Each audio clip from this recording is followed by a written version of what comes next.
Hello everyone, welcome to you all. So last class में हमने properties of matter खत्म किया था। अभी फ्लूइड मैकेनिक्स से स्टार्ट करेंगे। राइट। सो देखिए, फिर से ये आता है कि फ्लूइड मैकेनिक्स मतलब कि हमको यहाँ पर हम क्या किसके बारे में स्टडी करेंगे? Study of the motion of fluid. Right. Motion यहाँ पर मैकेनिक्स क्या होता है? मैकेनिक्स होता है branch of physics which deals with the study of motion. Right. Fluid mechanics study of motion of the fluids. अच्छा, तो थोड़ा सा पहले हम जरा एक बार बात कर लेते हैं जो जो थ्री स्टेट्स ऑफ मैटर है। ठीक है, जो हमारी थ्री स्टेट्स ऑफ मैटर है, सॉलिड, लिक्विड, गैस। ठीक है, मतलब ये फ्लूइड होता क्या है? राइट। तो उसके लिए हम देखते हैं, पहले तो हमारे पास थ्री स्टेट्स ऑफ मैटर होते हैं, सॉलिड, लिक्विड, गैसेस। ठीक है, तो देखिए इनमें हमने प्रॉपर्टीज ऑफ मैटर में देखा है कि हर एक स्टेट ऑफ मैटर में जो कुछ नंबर ऑफ फोर्सेस होते हैं उनके अगेंस्ट रिएक्शन, उनके अगेंस्ट जो इंटरमोलिकुलर फोर्सेस की वजह से जो रिएक्शन जनरेट करने की कैपेसिटी होती है वो डिफरेंट होती है। राइट। मतलब हर एक स्टेट ऑफ सॉलिड में, लिक्विड में और गैसेस में जो कुछ एक फोर्सेस हमने पढ़े थे, कौन कौन से? एक तो लॉन्गिट्यूडनल जिसमें टेंसाइल एंड कंप्रेसिव आ जाता है, फिर शियर फोर्स। राइट। यही तो बेसिकली फोर्स है। उसके बाद जो हमारा हाइड्रोस्टैटिक स्ट्रेस होता है वो एक तरीके से प्रेशर होता है। राइट। तो वो कोई फोर्स नहीं है एक तरीके से, वो क्या है? वो बस एक तरीके से नॉर्मल फोर्स ही है। ठीक है, नॉर्मल फोर्स की वजह से जनरेट होता है, जिसको हम कंप्रेसिव या टेंसाइल ले सकते हैं। ठीक है, तो बेसिकली हम देखेंगे कि इन सारी बॉडीज का resistance to tensile force, compressive force, ठीक है, और शियर फोर्स, इनके लिए पैरेलल जो शियर फोर्सेस क्या होते हैं, जो कि पैरेलल टू द सरफेस लगते हैं, इनके लिए इनका रेजिस्टेंस क्या है? और वहीं से हमारी प्रॉपर्टी आती है कि हम कुछ एक स्टेट ऑफ मैटर को फ्लूइड बोल देते हैं। ठीक है, तो सॉलिड देखिए under tensile strength, tensile force, चाहे टेंसाइल फोर्स हो चाहे कंप्रेसिव फोर्स हो। ठीक है, और चाहे शियर फोर्स हो, चाहे टेंसाइल फोर्स हो चाहे कंप्रेसिव फोर्स हो या फिर शियर फोर्स हो, क्या होता है? इन तीनों के ही खिलाफ जो है सॉलिड जो बॉडी होती है उसके इंटरमोलिकुलर फोर्सेस इतने हाई होते हैं कि इन तीनों के खिलाफ जो है good resistance. Right. Solids provide good resistance. ठीक है, टू ऑल द फोर्सेस। इन सारे फोर्सेस के लिए सॉलिड के पास क्या होता है? अच्छा खासा रेजिस्टेंस होता है। ठीक है, अब देखिए लिक्विड में क्या है? टेंसाइल फोर्स की बात करें लिक्विड में। लिक्विड में अगर हम टेंसाइल फोर्स की बात करें तो देखिए टेंसाइल फोर्स के लिए, टेंसाइल फोर्स मतलब कि जो लिक्विड को खींचे। ठीक है, मतलब टेंसाइल फोर्स का मतलब कि जो इलोंगेट करे, जो लेंथ बढ़ाए, या अगर हम सॉलिड की बात करें, राइट, तो ये क्लियर है कि टेंसाइल मतलब क्या है? खींच, जिसमें फोर्स में क्या है? वो फोर्स जो कि किसी बॉडी को खींच रहा है। राइट। तो अगर लिक्विड की बात करें तो लिक्विड में जो टेंसाइल फोर्स है उसके अगेंस्ट रेजिस्टेंस पैदा करने की क्षमता है या नहीं है? राइट। तो टू सम एक्सटेंट है ना, कुछ हद तक है। ठीक है, to some extent liquid resistance, liquid के पास जो है इंटरमोलिकुलर फोर्सेस सफिशिएंट होते हैं टू रेजिस्ट टेंसाइल फोर्स। ठीक है ना, लेकिन कुछ एक हद तक। Right, to some extent can resist. ठीक है, फॉर एग्जाम्पल कहाँ पर देखा जाता है ये सोप बबल, राइट। जब आप सोप बबल बनाते हैं तो जब आप फूकते हैं तो क्या होता है बेसिकली कि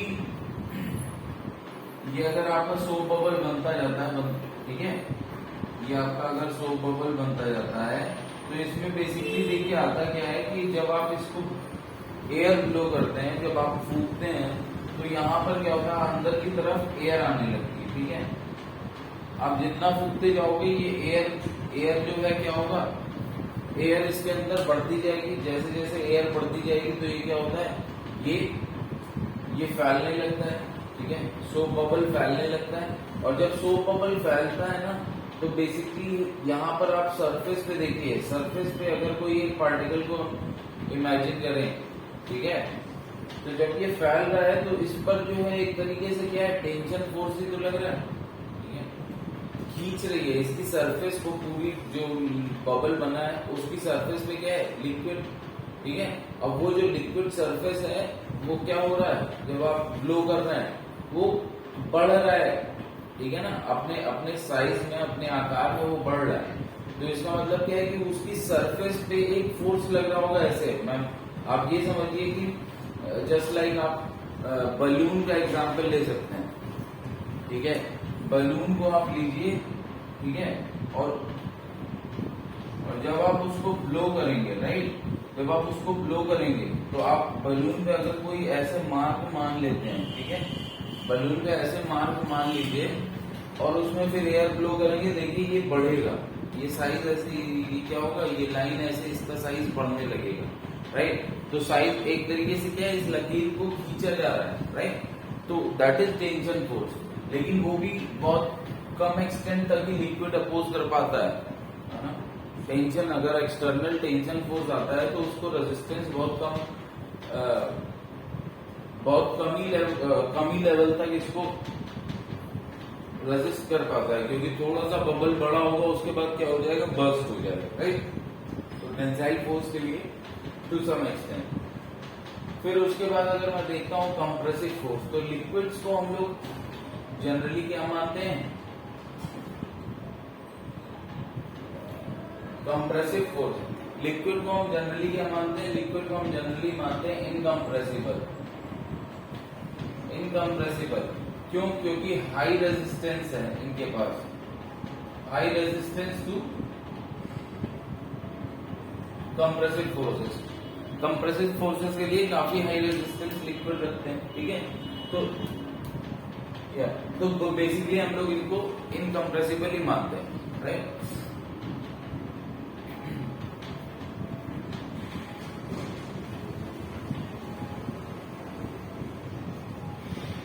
उसके बाद शियर फोर्सेस। तो शियर फोर्सेस क्या होते हैं, शियर फोर्सेस होते हैं पैरेलल टू द सरफेस, ठीक है। शियर फोर्सेस होते हैं पैरेलल टू द सरफेस, ठीक है, सरफेस के पैरेलल लगेंगे, राइट।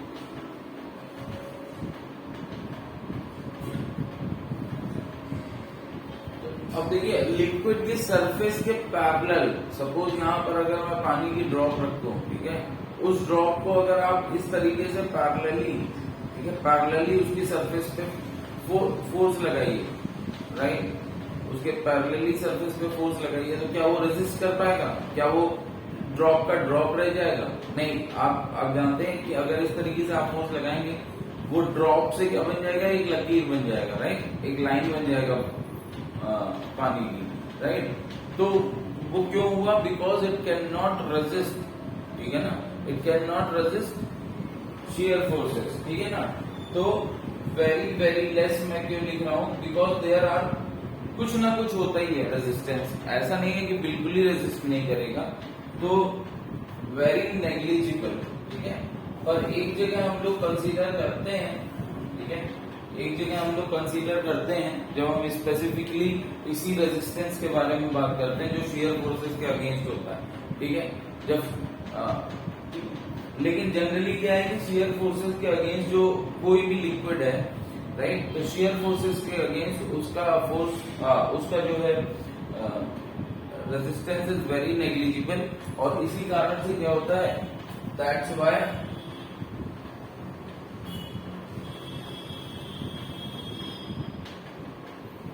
फ्लोज, ठीक है ना। तो जब ये फ्लो करता है तो एक्चुअली ये शियर फोर्स के ही प्रभाव में फ्लो करता है, ठीक है। और फाइनली अगर गैसेस की बात करें तो गैसेस के पास क्या होता है, सारे ही फोर्सेस के लिए रेजिस्टेंस बहुत ही कम होता है, राइट। चाहे टेंसाइल हो, कंप्रेसिव हो या शियर फोर्स हो, सारे ही फोर्सेस के लिए रेजिस्टेंस बहुत कम होगा, ठीक है। अब अगर शियर फोर्सेस के लिए रेजिस्टेंस बहुत, इनका तो रेजिस्टेंस कुछ होता ही नहीं है शियर फोर्स के लिए, राइट, गैसेस का। तो ऑब्वियसली शियर फोर्स के अगेंस्ट अगर रेजिस्ट नहीं करेगी कोई चीज तो वो क्या होगा, फ्लो कर जाएगी।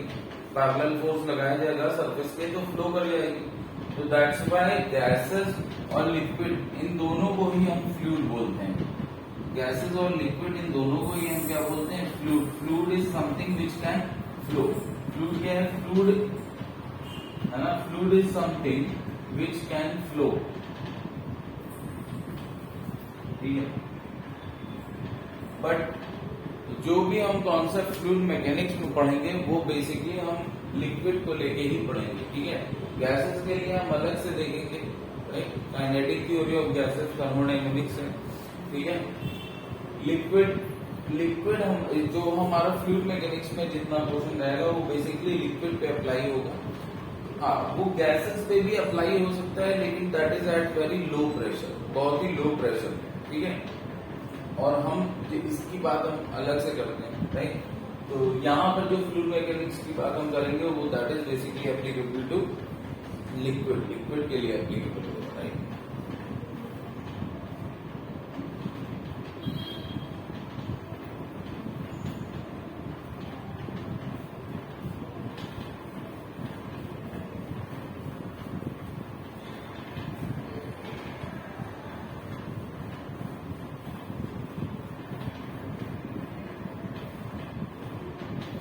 देखिए फ्लूइड के मोशन की अगर बात करें एक तरीके से, राइट, फ्लूइड फ्लो की बात करेंगे या फ्लूइड मोशन में क्या होता है, फ्लूइड रेस्ट पे है तो वो भी बात होती है, ठीक है ना। रेस्ट एंड मोशन और सब कुछ ही कवर होता है, ठीक है ना, मैकेनिक्स के अंदर। तो फ्लूइड के बारे में अगर हम बात करें तो देखिए क्या होता है, हम न्यूटन्स लॉज ऑफ मोशन लगा तो सकते हैं। और आपको पता है कि न्यूटन्स लॉज ऑफ मोशन किसमें लगता है, Newton's laws of motion applicable है। न्यूटन्स लॉज ऑफ मोशन किस पे एप्लीकेबल है, Newton's laws of motion applicable है पार्टिकल पे, ठीक है ना, किसी भी बॉडी का पार्टिकल पे। अब जब यही चीज ये हम सॉलिड्स के लिए पढ़ते हैं तो हम क्या होता है, सॉलिड को रिजिड मान लेते हैं क्योंकि सॉलिड के पास अपना काफी हाई रेजिस्टेंस है सारे ही फोर्सेस के लिए, ठीक है। तो सॉलिड में हम रिजिड मान लेते हैं सॉलिड को। बट लिक्विड्स के साथ क्या है, लिक्विड्स शियर फोर्सेस के लिए बहुत ही कम नेग्लिजिबल रेजिस्टेंस है, ठीक है ना। टेंसाइल फोर्सेस के लिए भी वीक रेजिस्टेंस है, कंप्रेसिव फोर्सेस के लिए हाईली मतलब टेंसाइल फोर्सेस के लिए मतलब या थोड़ा वीक कंपैरेटिवली अगर बात करें तो वीक ही रेजिस्टेंस है। और कंप्रेसिव फोर्सेस के लिए क्या है, हाईली इनकम्प्रेसिबल है, ठीक है ना। तो इनकी प्रॉपर्टीज जब हम पढ़ेंगे, ठीक है, क्योंकि इनके इंटरमोलिकुलर फोर्सेस क्या हैं, इनके इंटरमोलिकुलर फोर्सेस काफी कॉम्प्लिकेटेड होंगे, राइट। सॉलिड्स की तरह नहीं होंगे कि हम उसको जो है पूरी बॉडी को पहले रिजिड ही मान लेते हैं, पर यहाँ पर बॉडी रिजिड हम मान नहीं सकते, ठीक है। बॉडी का अलग अलग बिहेवियर है अलग अलग फोर्सेस के लिए, राइट। बेसिकली रेजिस्टेंस है अलग अलग फोर्सेस के लिए, ठीक है। उसका मैग्नीट्यूड रेजिस्टेंस जो है, रेजिस्टेंस का magnitude is different for all the forces, ठीक है। तो अगर मैं किसी पार्टिकल की एनालिसिस यहाँ करने जाऊंगा फ्लूइड के, राइट, तो वो हमारे लिए कि और मतलब पार्टिकल की एनालिसिस करूं और उसके बाद न्यूटन्स लॉज ऑफ मोशन लगाऊं और फिर उसके अकॉर्डिंग क्या करें कि हम उसको कंबाइन करें, राइट, उसका एवरेज, बेसिकली एवरेज पे ही काम करेंगे हम, ठीक है। तो व्हाट आई मीन टू से कि यहाँ पर जो है सिंगल पार्टिकल का आप जो है एनालिसिस करें, ऐसा पॉसिबल हो नहीं सकता कि आप हर पार्टिकल के लिए न्यूटन्स लॉज ऑफ मोशन लगाएं। ठीक है। तो जब फ्लूइड की बात आती है तो फ्लूइड की जब हम स्टडी करते हैं तो यहाँ पर स्टडी जो होती है वो क्या होती है, बल्क प्रॉपर्टीज की स्टडी होती है। बल्क मतलब फ्लूइड को हम एक पूरा जितना हमारे पास अमाउंट है उस पूरे अमाउंट को एक साथ हम देखेंगे, ठीक है ना। तो बल्क प्रॉपर्टीज की स्टडी करते हैं यहाँ पर। तो यहाँ पर जो है न्यूटन्स लॉज ऑफ मोशन का ही यूज करेंगे और न्यूटन्स लॉज ऑफ मोशन से हम कुछ इसके लिए क्या निकाल लेंगे, इसकी स्टडी के लिए कुछ एक अलग पैरामीटर्स निकाल लेंगे, ठीक है।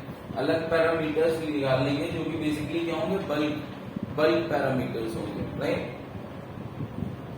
और फिर अकॉर्डिंगली हम फ्लूइड की जब भी स्टडी करेंगे तो उन पैरामीटर्स पे बेस करेंगे, राइट।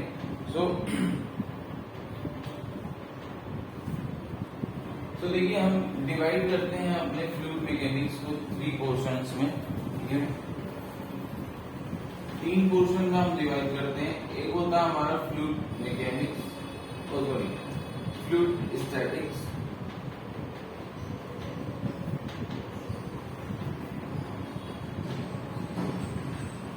फ्लूइड डायनामिक, ठीक है। जब फ्लूइड स्टैटिक मतलब कि फ्लूइड इज एट रेस्ट, ठीक है। फ्लूइड आपका जो है वो फ्लूइड एक स्टेबल पोजीशन पे है, ठीक है, रेस्ट पे है। लेकिन फ्लूइड डायनेमिक्स, ठीक है, फ्लूइड इज एट रेस्ट मतलब कि अगर फ्लूइड रखा है तो फ्लूइड के ऑल द पार्टिकल्स इक्विलिब्रियम में, ठीक है। फ्लूइड डायनेमिक्स मतलब कि फ्लूइड के मोशन की स्टडी हम यहाँ पर करेंगे और साथ ही साथ हम क्या देखेंगे, जो भी फोर्सेस लगेंगे यहाँ, ठीक है। और अलग से हम पढ़ लेते हैं विस्कोसिटी। विस्कोसिटी के बारे में हम अलग से क्यों बात करते हैं, क्योंकि यहाँ पर हम फ्लूइड की जो रेजिस्टेंस है, रेजिस्टेंस टू शियर फोर्सेस, वो हम इंक्लूड करने लगते हैं, ठीक है। तो जब रेजिस्टेंस टू शियर फोर्सेस हम इंक्लूड करेंगे, ठीक है, कुछ एक ऐसे फ्लूइड होते हैं, राइट। तो एक्चुअली विस्कोसिटी है कि viscosity is resistance to shear forces, right. तो इसलिए उसको सेपरेट कर लेते हैं, ठीक है। तो चलिए अभी हम फ्लूइड स्टैटिक्स से स्टार्ट करते हैं, right.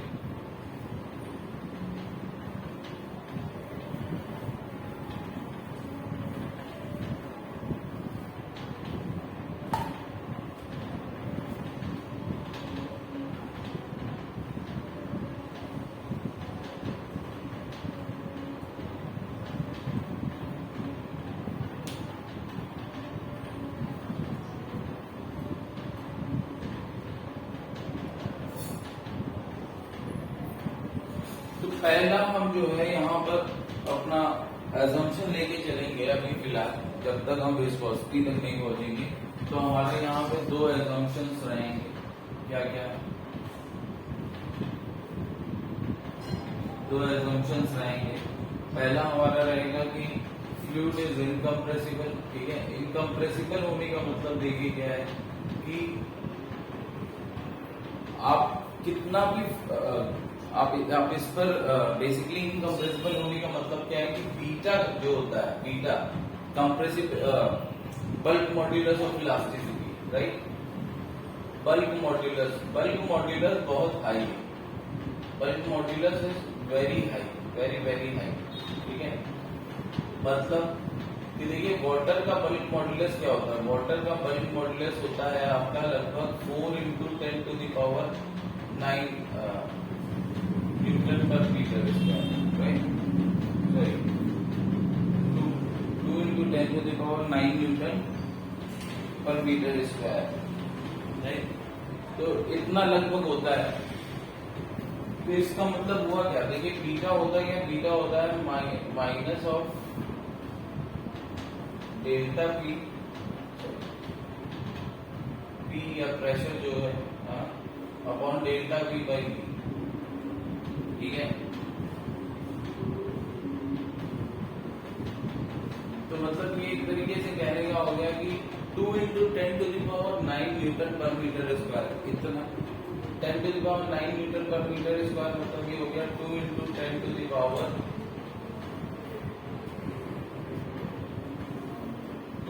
10 to the power 5 into 10 to the power 4 Newton पर मीटर स्क्वायर, राइट। तो मैं लिख सकता हूँ इसको 20,000 बार, ठीक है ना। और 1 बार इज इक्वल टू क्या हो जाता है, लगभग 1 एटमॉस्फेयर। तो आपका जो नॉर्मल एटमॉस्फेरिक प्रेशर है राइट नाउ जो हम फील कर रहे हैं, दैट इज वो हमारा कितना होता है, लगभग 1 बार, ठीक है। और तो इसका मतलब क्या हो गया कि इसका बल्क मॉड्यूलस ऑफ इलास्टिसिटी अभी फिलहाल क्या है, 20,000 बार। 20,000 बार आने का मतलब ये है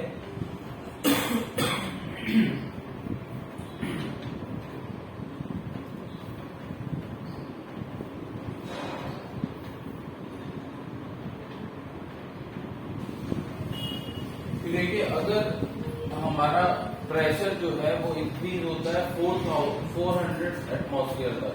400 एटमॉस्फेयर मैं क्यों बोल रहा हूँ, क्योंकि ये रहता है आपका जो प्रशांत महासागर है, पैसिफिक ओशियन, उसके बॉटम पे, ठीक है। पैसिफिक ओशियन, प्रशांत महासागर के बॉटम पे आपका लगभग इतना फोर्स रहेगा और इतना प्रेशर रहेगा, ठीक है ना। इतना प्रेशर अंदर की तरफ रहता है, ठीक है, बॉटम पे। तो अगर मैं 400 एटमॉस्फेयर मतलब इसको इक्विवेलेंट ले लेता हूँ 400 बार, तो अगर इतना प्रेशर जब क्रिएट हो जाता है तो फिर देखते हैं हम कि इसके वॉल्यूम में क्या चेंज आता है, इसके फ्लूइड में, लिक्विड के, ठीक है। तो पानी के वॉल्यूम में, ठीक है, पानी के वॉल्यूम में क्या चेंज आता है। तो देखिए नेगेटिव साइन आपको सिर्फ यही दिखाता है क्या कि ये कम हो रहा है, ठीक है, प्रेशर बढ़ रहा है तो डेल्टा भी कम हो रहा है। तो देखिए 20,000 बार बीटा है, राइट। तो beta is equal to this. अब डेल्टा बी बाई बी क्या आ जाएगा, डेल्टा बी बाई बी आ जाएगा आपका पी बाई बी, है ना, P by beta minus P कितना है, प्रेशर है 400 बार, ठीक है, अपॉन बीटा कितना है 20,000, ठीक है। तो ये लगभग बचता है कितना, -1/5, सॉरी 1/50, ठीक है, -1/50। मतलब जो डेल्टा वी बाई बी है, ठीक है, फ्रैक्शनल चेंज इन वॉल्यूम कितना है 1/50। मतलब अगर परसेंटेज आप निकाले तो परसेंटेज ये कितना परसेंट बना, ये बन गया आपका delta V by B into 100, मतलब 2%। तो 2% वॉल्यूम का चेंज होता है कब, जब इतना प्रेशर बढ़ जाता है 400 बार। नॉर्मल 1 बार होता है ये प्रेशर, तो 400 बार पे आपका क्या है, इतना। तो दैट्स वाई हम लोग क्या एज्यूम कर लेते हैं कि ये इनकम्प्रेसिबल है। चेंज इन वॉल्यूम जो है दैट इज नेग्लिजिबल, ठीक है। और क्योंकि चेंज इन वॉल्यूम नेग्लिजिबल है तो ऐसा नेग्लिजिबल देखिए आपको समझ आ रहा है कि बहुत ही हाई प्रेशर हो गया, ठीक है ना, बहुत ही हाई, मतलब आपका 1000 बार तक चला गया, तब ये 20%, 4000 बार हो गया, तब ये 20% होगा चेंज, तो तब नेग्लिजिबल नहीं है, राइट। तो हम क्योंकि अभी हम जिन प्रेशर पे बात करेंगे तो 400 बार तक भी ये देखिए आप नेग्लिजिबल मान सकते हैं, 2% चेंज है, राइट। तो पहला एजम्पशन तो ये हो गया कि हमारा जो फ्लूइड है वो इनकम्प्रेसिबल है। दूसरा एजम्पशन ये होता है कि जो नॉन विस्कस, ठीक है, नॉन विस्कस, विस्कोसिटी को हम नेग्लेक्ट करेंगे फिलहाल, ठीक है। तो नो शियर रेजिस्टेंस एक तरीके से, राइट, शियर रेजिस्टेंस नहीं है क्योंकि विस्कोसिटी की हम बात नहीं कर रहे, ठीक है। तो ये दो एजम्पशन हम मानकर चलेंगे पहले से, राइट।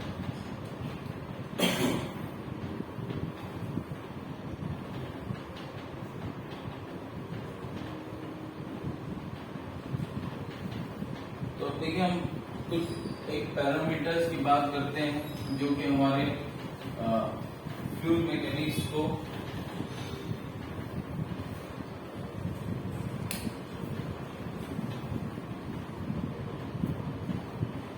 पूरा एनालिसिस के लिए फ्लूइड मैकेनिक्स में वो यूज होंगे, ठीक है।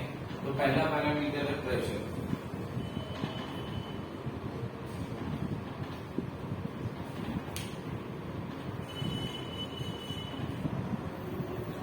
देखिए हम ये जानते हैं कि प्रेशर हमारा क्या होता है, फोर्स अपॉन एरिया, राइट। जो कि हमारा, तो हम सॉलिड की बात कर रहे थे तो इसी को हाइड्रोस्टैटिक स्ट्रेस की बोल रहे थे, राइट। लेकिन प्रेशर हमारा बेसिकली क्या है, फोर्स अपॉन एरिया। अब देखते हैं कि कौन सा फोर्स है, राइट। और ये एरिया, बेसिकली एरिया तो आप जानते हैं, हम किसी भी सरफेस का लेंगे जिस पर प्रेशर लग रहा है, ठीक है। तो फोर्स की बात करते हैं। तो देखिए, सपोज अभी फॉर एग्जाम्पल हम एक कंटेनर ले रहे हैं, ठीक है। उसमें क्या है, ये आपका जो है लिक्विड है, राइट। और इसमें हमारे पास सपोज कोई एक प्लेट मैंने अभी डाल दी, राइट। एक प्लेट इसमें जो है इमर्स कर दी है, कोई सॉलिड प्लेट है, उसको मैंने इसके अंदर ऐसे पुट कर दिया सीधा सीधा, ठीक है। सॉलिड प्लेट की जरूरत नहीं, कंटेनर से भी हम बात कर सकते थे, ठीक है। तो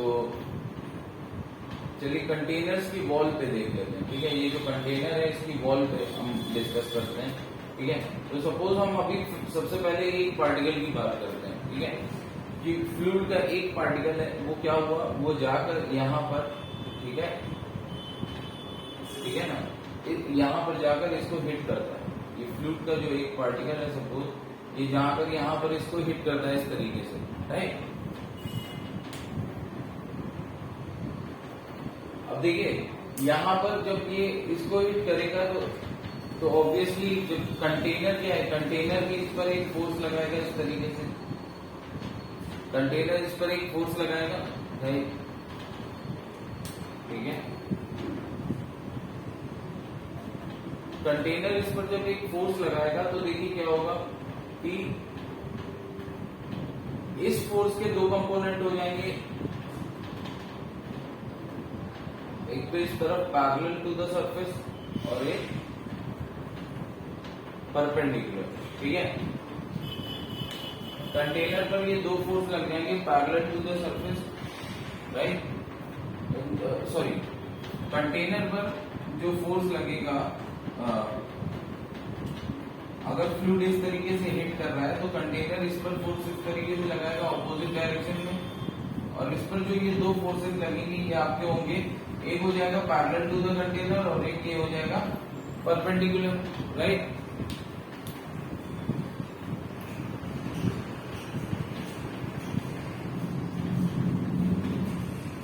अब देखिए ये क्या है, ये फ्लूइड जो है, फ्लूइड कभी भी पैरेलल टू द सरफेस है ना, फ्लूइड क्या है, फ्लूइड पैरेलल फोर्स को तो सस्टेन कर नहीं सकता है। तो पैरेलल फोर्स के देखिए, आप यहाँ पर फ्लूइड के अगर पार्टिकल को थोड़ा सा, एक पार्टिकल को हम किस तरीके से लेंगे, अगर थोड़ा सर्कुलर ले रहे हैं तो एक तरीके से ये टेंजेंशियल फोर्स हो जाएगा, ठीक है। तो वही पैरेलल फोर्स हो गया, राइट, क्योंकि शेयर फोर्स क्या होता है, टेंजेंशियल फोर्स भी बोलते हैं। तो उसको वो ये सस्टेन नहीं कर पाएगा और अंडर दिस फोर्स ये मूव कर जाएगा, ठीक है ना, इस फोर्स के अंदर ये मूव कर जाएगा, राइट, ठीक है। तो इसके अगेंस्ट तो कोई रेजिस्टेंस ये पैदा नहीं करेगा, ठीक है। आप ये समझिए कि अगर कंटेनर जो है वो फ्लूइड पार्टिकल पे इस तरीके से फोर्स लगा रहा है, ये रिजल्टेंट फोर्स लगा रहा है, तो इस फोर्स के दो कंपोनेंट हैं, एक parallel to the container wall जो कि इस पर टेंजेंशियल होगा पार्टिकल पे, ठीक है, और एक perpendicular to the container wall. अब देखिए फ्लूइड की बात करते हैं हम, तो फ्लूइड इसको तो रेजिस्ट कर नहीं पाएगा, can not resist this force, ठीक है। फ्लूइड इसको तो रेजिस्ट कर नहीं पाएगा, तो इसको रेजिस्ट नहीं कर पाएगा, लेकिन फ्लूइड किसको रेजिस्ट करेगा, सिर्फ और सिर्फ इसको रेजिस्ट कर सकता है, ठीक है। फ्लूइड सिर्फ और सिर्फ किसको रेजिस्ट कर सकता है, नॉर्मल फोर्स को।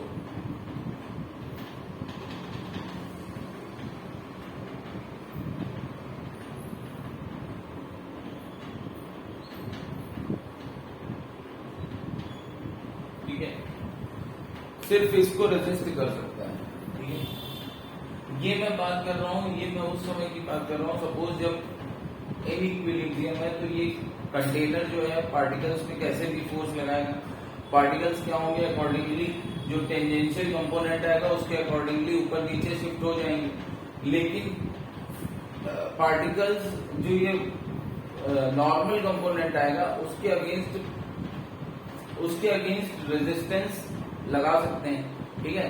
तो जब एक स्टेबल पोजीशन आएगी, उस स्टेबल पोजीशन पे क्या होगा कि पार्टिकल्स क्या होगा इस कंटेनर पे नॉर्मली, ठीक है ना, एक रेजिस्टेंस रिएक्शन फोर्स लगा रहे होंगे जो कि नॉर्मल रिएक्शन फोर्स होगा, ठीक है ना।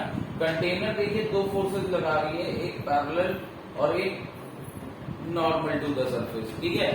लेकिन particles according to third law particle भी रेजिस्ट करेंगे, ठीक है ना, पार्टिकल भी रेजिस्ट करेंगे, पार्टिकल रिएक्शन लगाएंगे, ठीक है ना, पार्टिकल रिएक्शन लगाएंगे। अगर पार्टिकल रिएक्शन लगाएगा तो देखिए इसके अगेंस्ट तो वो रिएक्शन दे नहीं सकता है, राइट, इसके अगेंस्ट, ठीक है। तो इसके अगेंस्ट जो भी इसका इफेक्ट होगा वो इफेक्ट बेसिकली पार्टिकल को मूव करा देगा ऊपर या नीचे, ठीक है। लेकिन जब एक बार स्टेबल पोजीशन आ गई तो मैं उस कंडीशन पे बात कर रहा हूँ कि ये फोर्सेस लगी नहीं रहे होंगे, ठीक है, ये फोर्सेस लगी नहीं रहे होंगे, सिर्फ और सिर्फ नॉर्मल फोर्सेस लग रहे होंगे। क्यों? क्योंकि पार्टिकल सिर्फ और सिर्फ नॉर्मल फोर्सेस को ही रेजिस्ट कर सकता है, ठीक है। तो अब देखिए जो ये नॉर्मल फोर्स है, ठीक है ना, जो ये नॉर्मल फोर्स है जो कि कंटेनर लगा रहा है पार्टिकल पे, तो पार्टिकल भी अकॉर्डिंग टू थर्ड लॉ क्या होगा, पार्टिकल भी according to third law equal and opposite force लगाएगा, इक्वल एंड ऑपोजिट फोर्स लगाएगा, ठीक है। Particle according to third law equal and opposite force लगाएगा, ठीक है। और ऐसे ही कई पार्टिकल्स होंगे जो इस सरफेस पे इक्वल एंड ऑपोजिट फोर्स लगाएंगे, ठीक है। ऐसे ही कई पार्टिकल होंगे जो इस सरफेस पे इक्वल एंड ऑपोजिट फोर्स लगाएंगे, ठीक है। इन सब का सम, ठीक है ना, इन सब का सम, ठीक है ना, ठीक है। बेसिकली यहाँ पर अब देखिए, यहाँ पर जैसे जैसे आपका जाएगा नीचे आप जाते जाएंगे तो अलग अलग फोर्स लगेगा, राइट, नीचे आप जाते जाएंगे तो अलग अलग फोर्स लगेगा, ठीक है। तो मैं किसी एक पर्टिकुलर एरिया पे अगर बात करूं कि ये सपोज ये डेल्टा ए है, ठीक है, तो मैं किसी पर्टिकुलर एरिया पे बात करूं और उस पर जो ये रिएक्शनरी फोर्स लग रहा है वो है डेल्टा एफ। ये कौन सा रिएक्शनरी फोर्स है? जो पार्टिकल्स लगा रहे हैं, ठीक है। तो मैं लिख सकता हूं कि हमारा जो प्रेशर आएगा डेल्टा पी वो हो जाएगा delta F by delta A, delta F by delta A. अब अगर ऐसे में कई सारे forces delta F by delta A ऐसे कई सारे इस पूरी कंटेनर में निकाल के ऐड कर दूं तो वो हमारा क्या आ जाएगा, net total pressure on this surface, ठीक है, total pressure on this surface. तो यहां से एक बात क्लियर होती है कि प्रेशर किस वजह से जनरेट होगा। प्रेशर जनरेट होता है perpendicular reactionary force. Obviously parallel reaction ये जनरेट नहीं कर सकता है फ्लूइड, तो perpendicular reactionary force per unit area वो हमारा क्या होता है, वो हमारा प्रेशर होता है, राइट। अच्छा, फोर्स वेक्टर क्वांटिटी है बट प्रेशर क्या है, स्केलर क्वांटिटी है, ठीक है। फोर्स वेक्टर क्वांटिटी है बट प्रेशर हमारा क्या होता है, स्केलर क्वांटिटी, ठीक है। इसको मैं डेल्टा पी ना लिख के इसको मैं स्मॉल पी लिख दे रहा हूँ, तो प्रेशर हमारा क्या है, स्केलर क्वांटिटी, फोर्स भले ही वेक्टर क्वांटिटी।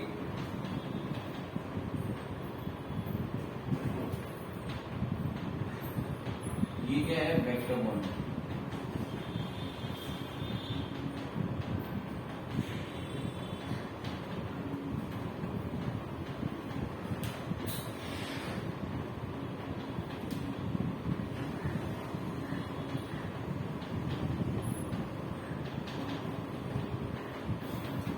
तो इसकी क्लैरिटी अभी देखते हैं कि ऐसा क्यों है कि प्रेशर हम स्केलर कैसे मान लेते हैं, ठीक है।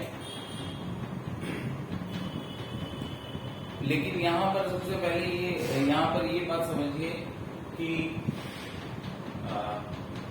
बेसिकली हमारी सरफेस कैसी भी हो सकती है, राइट।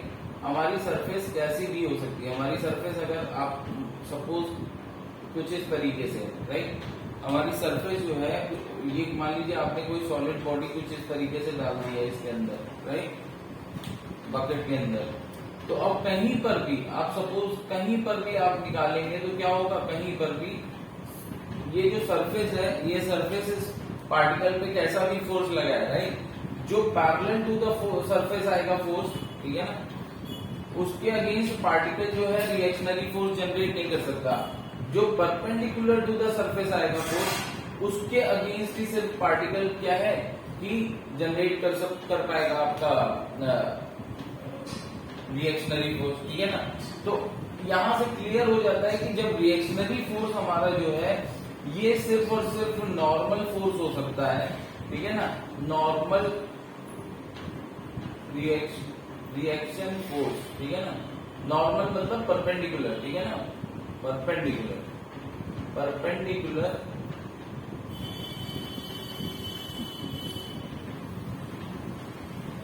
और better you right reaction force of fluid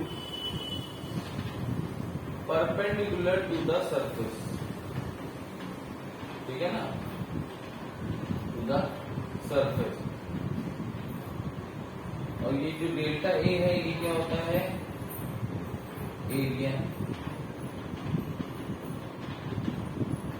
area of, मतलब देखिए यहाँ पर जो है एरिया जो है हर जगह अलग अलग भी हो रहा है, राइट। तो अगर एक किसी पर्टिकुलर पॉइंट पे निकाल रहे हैं तो उस जगह का एरिया होगा ये, राइट। तो अब बात यह है कि कब हम इस फॉर्म को इस फॉर्म में लिख सकते हैं कि फोर्स अपॉन एरिया। देखिए जब फोर्स यूनिफॉर्मली किसी सरफेस पे यूनिफॉर्म है, ठीक है ना, जब फोर्स किसी सरफेस पे यूनिफॉर्म है, यहां पर देखो हाइट के साथ साथ क्या है, नंबर ऑफ पार्टिकल्स जो हिट कर रहे हैं वो चेंज होते जा रहे हैं, राइट। मतलब टोटल सरफेस पे बल्क में हम अगर देखें तो जैसे अगर मान लीजिए ऊपर वाला पोर्शन देखते हैं तो नंबर ऑफ पार्टिकल जो इस सरफेस को हिट कर रहे हैं वो कम है। नीचे और करते जाओ तो number of particles hitting the surface वो इंक्रीज होते जा रहे हैं, ठीक है। तो एक तरीके से जब हम बल्क में देख रहे हैं सबको तो नंबर ऑफ पार्टिकल इंक्रीज होते जा रहे हैं जैसे जैसे हम नीचे आ रहे हैं, ठीक है। तो यहाँ पर क्या है, यहाँ पर प्रेशर, यहाँ पर फोर्स आपका जो है यूनिफॉर्म नहीं होगा, राइट। तो यहाँ पर हमको क्या करना होगा, यहाँ पर हमारा दूसरा मेथड लगेगा, ठीक है। हम क्या करेंगे भाई, एलिमेंट पे निकालेंगे और फिर कैलकुलस मेथड से जाएंगे। लेकिन अगर सपोज यहाँ पर सरफेस हमारी इस तरीके से ना होके कोई सरफेस हमारी इस फ्लूइड में हॉरिजॉन्टली रखी हो, राइट, हॉरिजॉन्टल रखी हो, तो अभी हम देखेंगे प्रेशर वेरिएशन विद डेप्थ, तब ज्यादा क्लियर होगा कि डेप्थ के साथ साथ प्रेशर कैसे वेरी करता है। तो यहाँ पर हमको क्लियर होगा कि हमारा प्रेशर जो है वो डेप्थ के साथ ही वेरी करता है। अभी हमको सिर्फ एक्सपीरियंस है, राइट, कि ऐसा होगा। तो अब यहाँ पर देखिए, यहाँ पर जो नंबर ऑफ पार्टिकल्स हैं वो कांस्टेंट ही है, राइट। आप जिस भी मूवमेंट पे देखेंगे तो number of particles hitting the surface, ठीक है ना, वो वेरी नहीं कर रहे हैं किसके साथ, स्पेस के साथ। पहले स्पेस के साथ जैसे जैसे हम अंदर जा रहे थे तो वेरी कर रहे थे नंबर ऑफ पार्टिकल। अब देखिए नंबर ऑफ पार्टिकल जो है वो एक पर्टिकुलर डेप्थ पे रखा है, ठीक है, तो वो कांस्टेंट है। तो यहाँ पर हम लोग फोर्स को क्या ले सकते हैं, यूनिफॉर्म फोर्स, ठीक है। तो जब यूनिफॉर्म फोर्स है तो हम क्या करेंगे, हम सीधे इसका पूरा एरिया ले लेंगे, इस बॉडी का पूरा एरिया सपोज ए है, ठीक है। तो P is equal to F by A. हम किस केस में लिखते हैं, व्हेन फोर्स इज यूनिफॉर्म, ठीक है, व्हेन फोर्स इज यूनिफॉर्म। देखिए यहाँ पर हम ऑलरेडी देखते तो चले आ रहे हैं कि देखिए प्रेशर लग रहा है, ठीक है, लेकिन प्रेशर लगता कहाँ है, राइट। द थिंग इज कि प्रेशर हमारा कहाँ पर एक्ट करता है,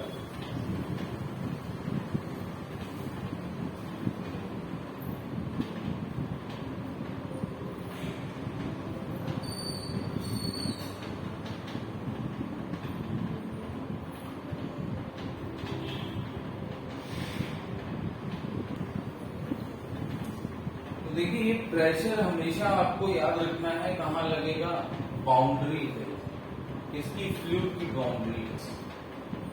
अब देखिए यहाँ पर आपको ये लगेगा फ्लूइड की बाउंड्री, तो ये है, यहाँ क्यों लग रहा है प्रेशर? देखिए बाउंड्री क्या होता है, बाउंड्री सबसे पहले प्रेशर जो होता है, pressure act at fluid boundary, fluid की बाउंड्री पे लगेगा, ठीक है। तो यस, अब ये फ्लूइड बाउंड्री होगा क्या? फ्लूइड बाउंड्री का मतलब है कि कोई भी मीडिया या कोई भी सरफेस जो कि फ्लूइड को सेपरेट कर रही है किसी अदर स्टेट ऑफ मैटर से। यहाँ पर फ्लूइड हमारा अगर लिक्विड है, ठीक है, जो कंसिडरेशन में फ्लूइड है वो हमारा क्या है, ये वाटर, और यहाँ पर देखिए क्या है, ये सॉलिड आ गया, राइट। तो अब इस पोर्शन के लिए यहाँ पर अगर देखें हम, तो बाकी एरिया, ठीक है ना, तो ये सरफेस क्या होगी, ये सरफेस एक तरीके से बाउंड्री होगी, क्योंकि ये सॉलिड, क्योंकि ये क्या कर रही है, ये सॉलिड और लिक्विड को, ठीक है ना, लिक्विड को एक तरीके से किससे मीट करा रही है, सॉलिड से। तो जो लिक्विड हमारा है, ठीक है ना, वो अगर दूसरे स्टेट ऑफ मैटर के कांटेक्ट में आ रहा है किसी एक पॉइंट पे, तो वही हमारा क्या हो गया, वो हमारी बाउंड्री हो जाती है, राइट। तो ऐसी कहीं पर भी, ऐसे कहीं किसी भी जगह जो है हमारा क्या होगा, प्रेशर एक्ट करेगा, राइट। ऐसा किसी भी जगह हमारा क्या होगा, प्रेशर लगेगा ही लगेगा, राइट। अब अगर हम सरफेस पे देखें तो क्या यहाँ पर कोई प्रेशर नहीं है, यहाँ पर प्रेशर है, यहाँ पर क्या एटमॉस्फेरिक प्रेशर लग रहा है फ्लूइड पे, ठीक है ना, एटमॉस्फेरिक प्रेशर लग रहा है फ्लूइड पे, ठीक है, जो कि ऊपर से गैस बना रही है। तो सरफेस की अगर बात करें तो यहाँ पर क्या है, यहाँ पे बाउंड्री सेपरेट कर रही है दो मीडिया, है ना, ये सरफेस जो है ये सेपरेट कर रही है दो मीडिया, कौन कौन से, लिक्विड और गैस। अब यहाँ पर जो गैस प्रेशर लगा रही है लिक्विड पे, दैट इज एटमॉस्फेरिक प्रेशर, ठीक है ना। और क्या ये भी एक तरीके की बाउंड्री है, ठीक है, जहां पर हमारा क्या, किसकी वजह से फोर्स लग रहा है, गैस की वजह से, एयर की वजह से, ठीक है। जब हम अंदर बल्ब में जा रहे हैं लिक्विड के, तो क्या कौन प्रेशर लगा रहा है, लिक्विड प्रेशर लगा रहा है, ठीक है। तो वो लिक्विड का प्रेशर निकालने के लिए हम क्या कर रहे हैं कि कोई भी सरफेस जो है जो कि लिक्विड को किसी और स्टेट ऑफ मैटर या किसी और मीडियम से सेपरेट करता है, उस मतलब उस सरफेस को या उस बॉडी को हम क्या बोलेंगे, बेसिकली उस सरफेस को हम क्या बोलेंगे, वो हमारा एक तरह से सेपरेटिंग मीडिया या फिर बाउंड्री हो जाएगा, फ्लूइड बाउंड्री, और वो फ्लूइड बाउंड्री पे ये प्रेशर लगेगा, राइट। तो अब देखिए हम नेक्स्ट देखते हैं कि variation of pressure, right, variation of pressure with the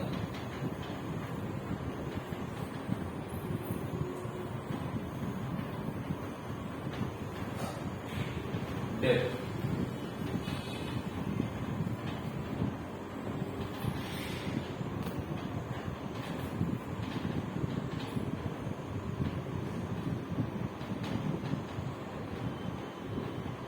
Variation of fluid pressure with depth.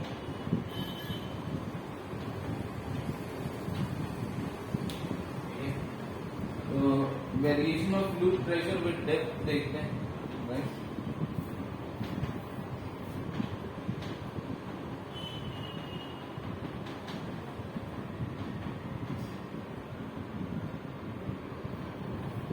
जैसे अंदर पूरा इसमें लिक्विड है, राइट। तो देखिए हमको प्रेशर वेरिएशन देखना है विद द हाइट, है ना, विद द डेप्थ। तो उसके लिए मैं अपना जो है एक वाई एक्सिस मान ले रहा हूं, ठीक है, इसका ओरिजिन मैं यहाँ पर मान रहा हूँ, बेसिकली ये y इज इक्वल टू 0 है सरफेस पे, ठीक है। और जैसे जैसे हम अंदर की तरफ जाएंगे तो हमारी वैल्यू क्या होती जाएगी, नेगेटिव होती जाएगी, नहीं?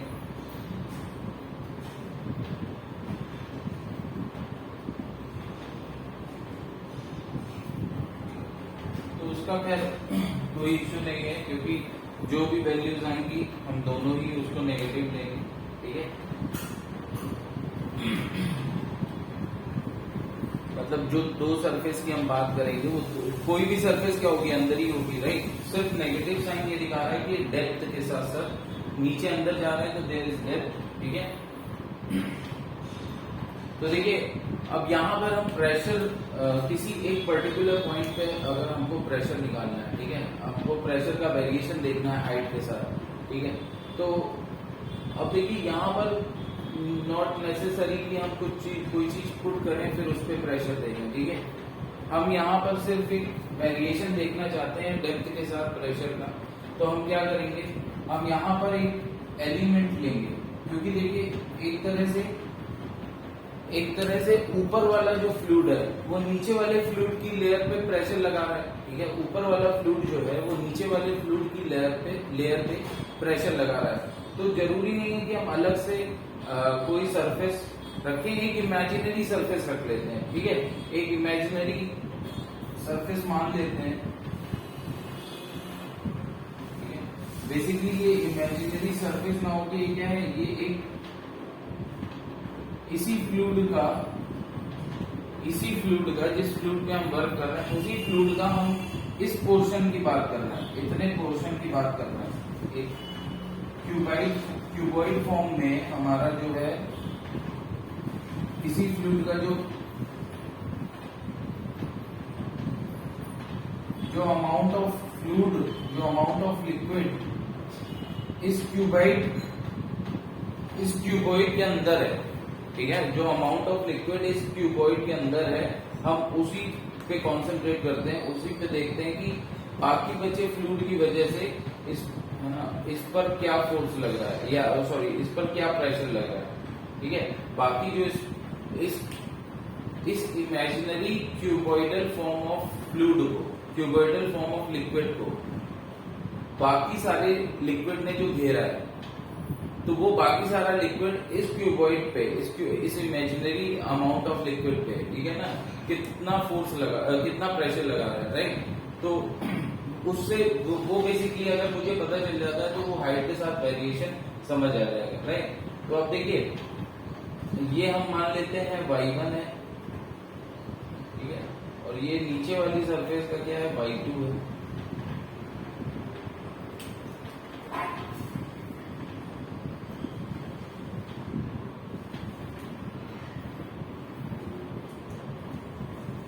नीचे वाली सरफेस का क्या है, y2 है, ये y1 है, राइट।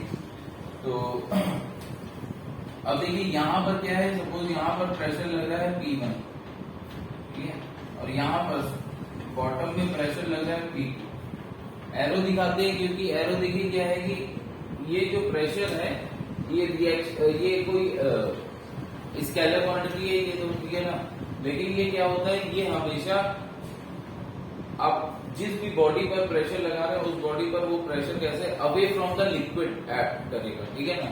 मतलब कि अगर मान लीजिए सपोज ये कोई बलून है, ठीक है, बलून के अंदर आपने, ठीक है, यहाँ पर लिक्विड अगर भरा है, ठीक है, तो लिक्विड क्या करेगा, ये लिक्विड बाउंड्री पे प्रेशर क्रिएट करेगा, बाउंड्री पे फोर्स लगाएगा, उस फोर्स की वजह से प्रेशर आएगा। तो जब ये लिक्विड इनसाइड है, ठीक है ना, तो ये बाउंड्री पे फोर्स कैसे लगाएगा, आउटवर्ड, ठीक है। जब ये लिक्विड अंदर भरा है तो ये बाउंड्री पे फोर्स कैसा लगाएगा, आउटवर्ड, ठीक है।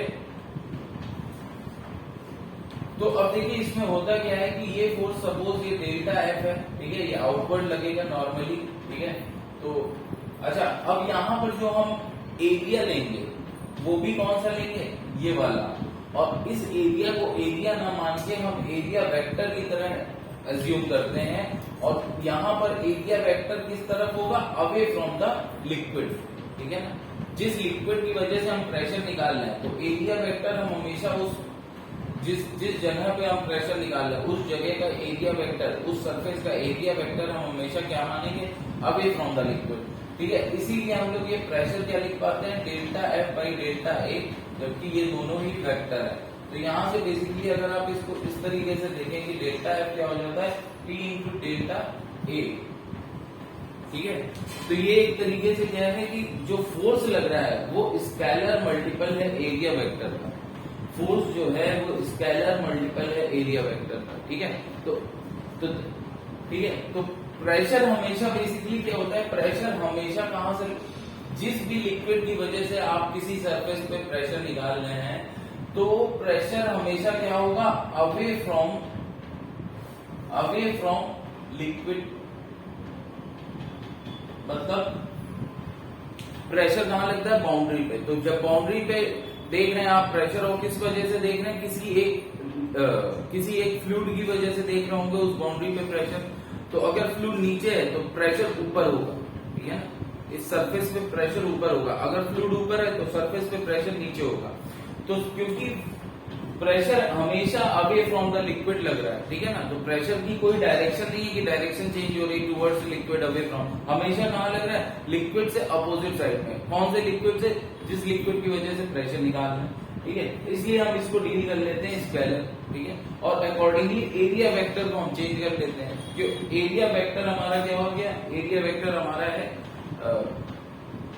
वो भी अवे फ्रॉम द लिक्विड ही रहेगा हमेशा, ठीक है। तो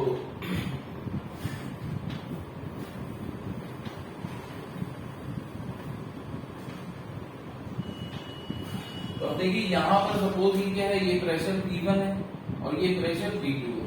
अब देखिए हॉरिजॉन्टल, ठीक है, हॉरिजॉन्टल डायरेक्शन में भी हम एक ही, अभी जो हमारा ये तो देखिए ये तो डेप्थ के साथ वेरिएशन है P1 P2, ठीक है, ये डेप्थ के साथ वेरिएशन है P1, ऊपर Y1 डेप्थ पे P1 लग रहा है और Y2 डेप्थ पे P2 लग रहा है, ठीक है।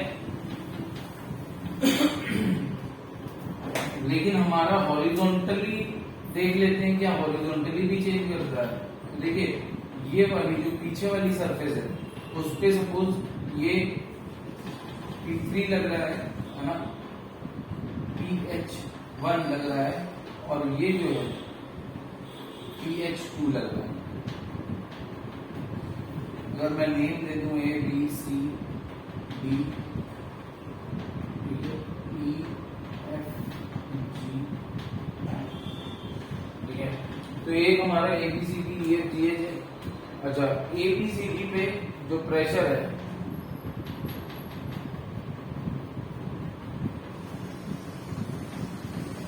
वो क्या है, P2 प्रेशर ऑन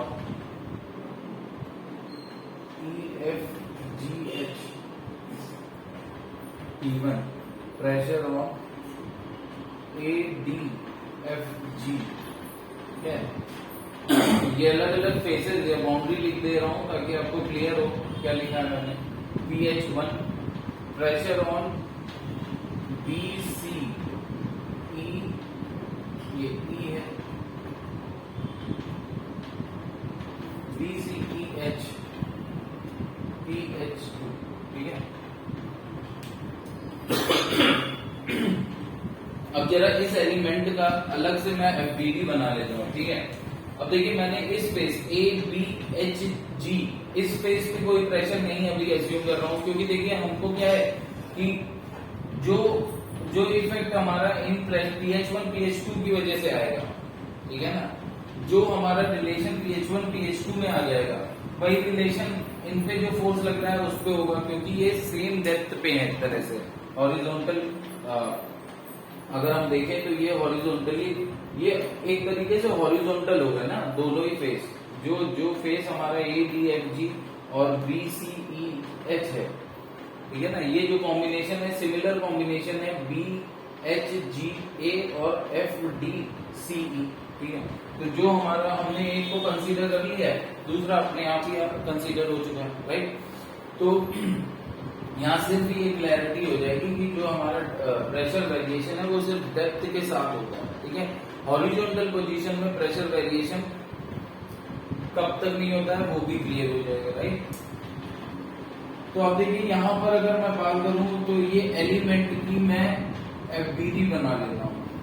जो ये एलिमेंट हमने एज्यूम किया है इमेजिनरी एलिमेंट फ्लूइड का, उसकी FBD बना ले रहा हूँ, ठीक है। तो ये देखिए ये हमारी को, तो हमने 2 डायमेंशन ले लिया है, ठीक है। तो एक प्रेशर ये लग रहा है P1, नीचे की तरफ लग रहा है P2, ये लग रहा है PH1 और ये लग रहा है PH2।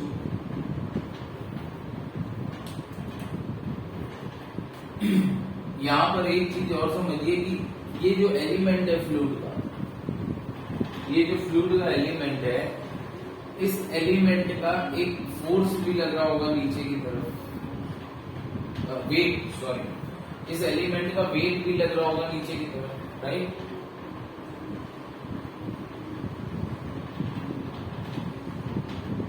एम जी, जहां पर एम क्या है, एम है हमारा मास ऑफ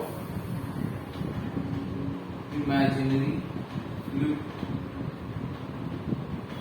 मतलब या mass of amount of fluid, amount of liquid, fluid enclosed by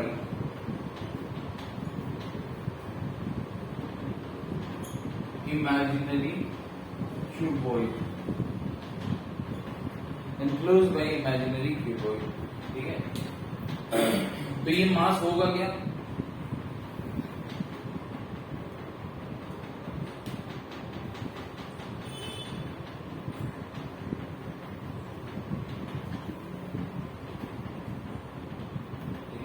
imaginary cuboid की जगह मैं बेसिकली अगर क्यूब ले लूं ज्यादा बेटर है, ठीक है। तो ये मास देखिए होगा क्या, ये मास अगर इसका क्रॉस सेक्शनल एरिया अगर ये है, तो क्रॉस सेक्शनल एरिया मतलब कोई भी क्यूब अगर मैंने ले लिया तो एरिया क्या हो जाएगा, ये वाला एरिया की हम बात कर रहे हैं, ये वाला, ठीक है ना। इसी पे जो प्रेशर लगा तो ये वाला एरिया भी सेम हो जाएगा, ठीक है। आप जरूरी नहीं क्यूबॉइड भी रखेंगे तो भी आंसर आपका आएगा, पर उसमें कोई वो नहीं, ठीक है। तो एटलीस्ट हमको ये क्लियर है कि ये एरिया हमारा क्या है, सपोज ये A1 है तो ये भी A1 होगा, ठीक है। और ये जो बैक साइड में एरिया है, ये वाला एरिया, दिस इज A2, तो A2 ये भी हो जाएगा, मतलब कि area of ADFG, area of ADFG is equal to area of BCH, area of is equal to area of BCEH। ये आपका क्या हो गया, A1 ले लिया हमने, ठीक है। फिर देखिए नेक्स्ट हमारा क्या है, एरिया ऑफ ABCD, सॉरी ये हमने क्या लिया है, A2 लिया है। एरिया ऑफ ABCD जो है और एरिया ऑफ EFGH,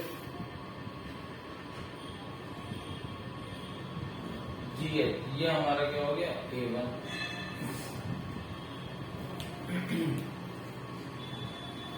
ठीक है।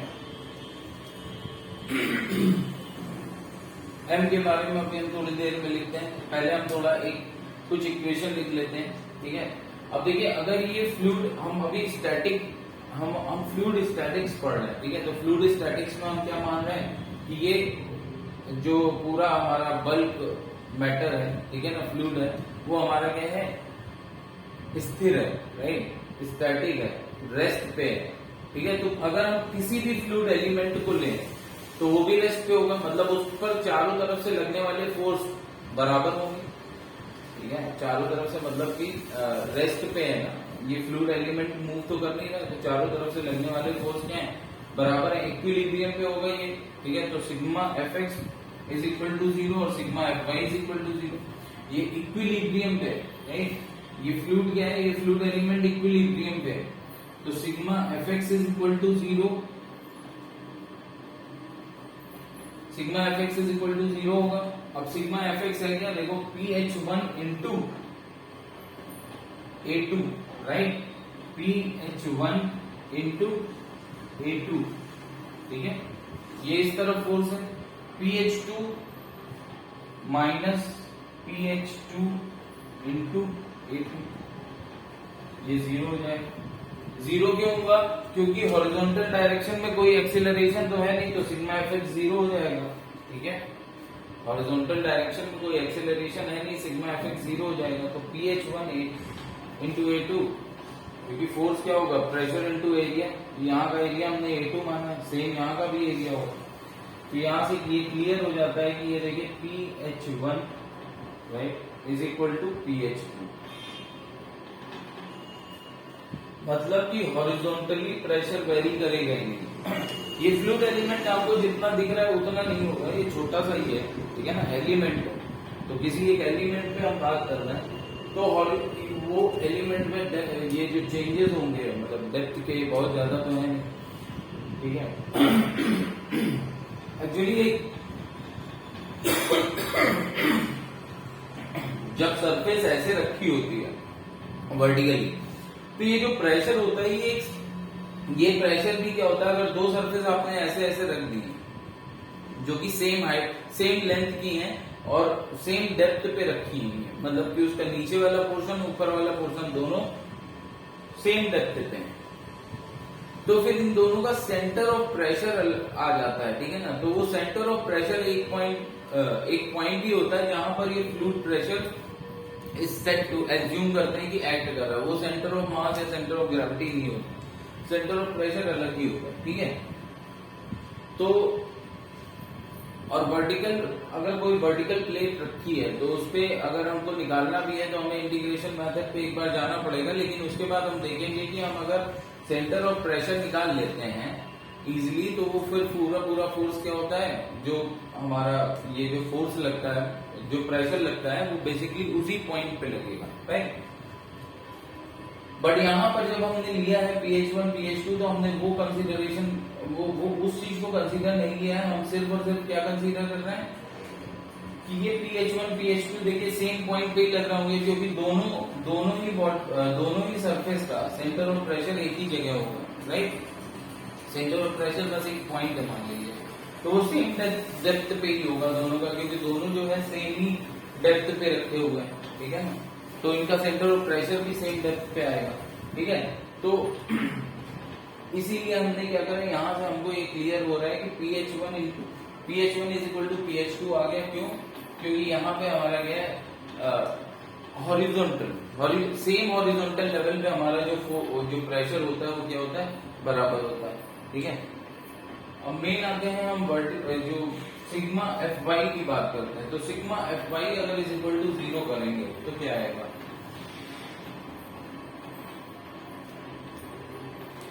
क्योंकि फ्लूइड हमारा रेस्ट, फ्लूइड एलिमेंट जो हमने लिया है वो हमारा रेस्ट पे है, तो सिग्मा Fy भी 0 होगा। अब सिग्मा Fy है क्या, सिग्मा Fy है P1A1 plus mg is equal to P2A2, sorry P2A1। Force area same है ना, ऊपर और नीचे। तो यहां से देखिए, यहां से आएगा P2 minus P1 into A1 is equal to mg, ठीक है। तो जहां पर m क्या है, m है mass of the amount of the liquid और fluid enclose by the imaginary cuboid. तो अब देखिए जो ये मास है, देखिए ये मास क्या हो जाएगा, मास हो जाएगा density of the fluid into volume of the cube, और volume of the cuboid, density of the fluid into volume of the cuboid, ठीक है। तो डेंसिटी हमारा क्या है, डेंसिटी हमारी है, हमने रो मान लिया है, ठीक है। रो क्या है, density of the fluid, density of fluid.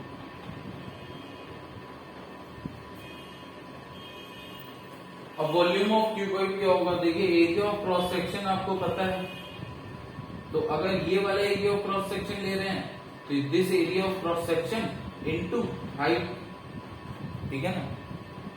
और अगर आप कहीं ये वाला एरिया ऑफ क्रॉस सेक्शन ले रहे होते A2, तो ये वाली हाइट लेते हैं, मतलब ये लेंथ लेते हैं, राइट। तो अभी हम बेसिकली हमको क्या है, हमारे पास ये हाइट पता है, ये हाइट हमारे पास क्या है y2 माइनस y1, ठीक है, और ये एरिया क्या है A2 सॉरी A1 है, area of cross section A1 हो गया, और ये हाइट हो गई y2 माइनस y1, ठीक है। तो हमारा जो वॉल्यूम आएगा वो क्या आ जाएगा, rho into A1 into y2 minus y1,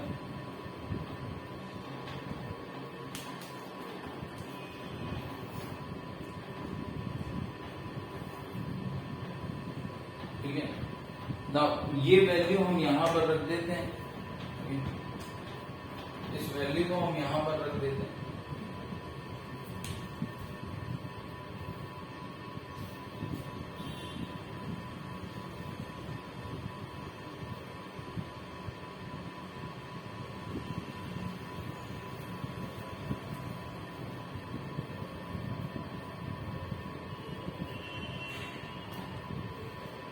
ये मास m था, मास ऑफ द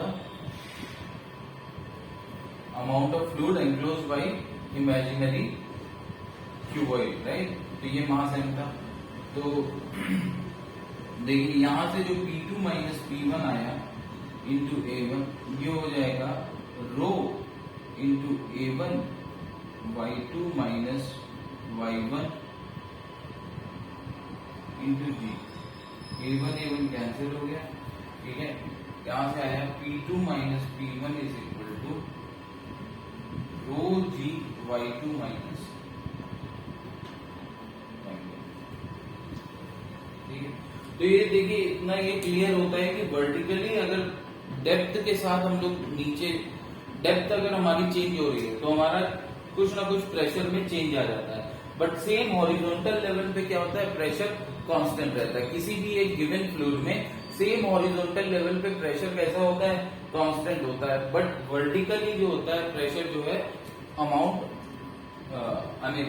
कुछ ना कुछ चेंजेस हो जाते हैं डेप्थ के साथ, राइट। तो अब देखिए अगर मैं पॉइंट वन को ठीक है ना यहां ना लेके, पॉइंट वन यहां ना लेके मैं पॉइंट वन अगर सरफेस पे ले लूं, ठीक है, पॉइंट वन यहां ना लेके, देखिए किसी पे डिपेंड नहीं कर रहा है, शेप ऑफ द एलिमेंट पे डिपेंड नहीं कर रहा है, ठीक है। हॉरिजॉन्टली कहां पोजीशन है उस पे भी डिपेंड नहीं कर रहा है, सिर्फ और सिर्फ किस पे डिपेंड करता है, डेंसिटी पे, एक्सीलरेशन ड्यू टू ग्रेविटी पे, और बेसिकली ये जो y2 माइनस y1 मतलब डेप्थ पे, राइट, डेंसिटी पे, एक्सीलरेशन ड्यू टू ग्रेविटी पे और डेप्थ पे, ठीक है। प्रेशर सिर्फ इन तीन चीजों पे डिपेंड करता है, ठीक है।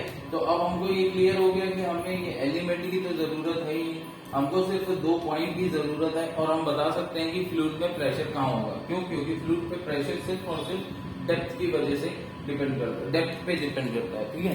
तो हमको अब कोई एलिमेंट या किसी चीज की जरूरत नहीं है, हमको सिर्फ और सिर्फ किसकी जरूरत है, पॉइंट की, और उस लोकेशन की, ठीक है ना, कहां पर फ्लूइड लोकेटेड है। तो अगर मान लीजिए यहाँ पर कोई पॉइंट है और यहाँ पर कोई पॉइंट है, ये y1 पे है, ठीक है, और ये y2 पे है, क्योंकि हॉरिजॉन्टली ये जो मैंने ब्लू कलर की डॉटेड लाइन बनाई है, इस पे हॉरिजॉन्टली प्रेशर क्या होगा, बराबर होगा, क्यों, क्योंकि प्रेशर सिर्फ और सिर्फ किस पे डिपेंड कर रहा है, डेप्थ पे। तो इस पूरे पे प्रेशर क्या होगा, सेम होगा। सिमिलरली इस पूरे पे प्रेशर क्या होगा, सेम होगा। इस पूरी हॉरिजॉन्टल लाइन पे प्रेशर क्या होगा, सेम होगा, ऑल्दो यहाँ अलग अलग होता है, ठीक है।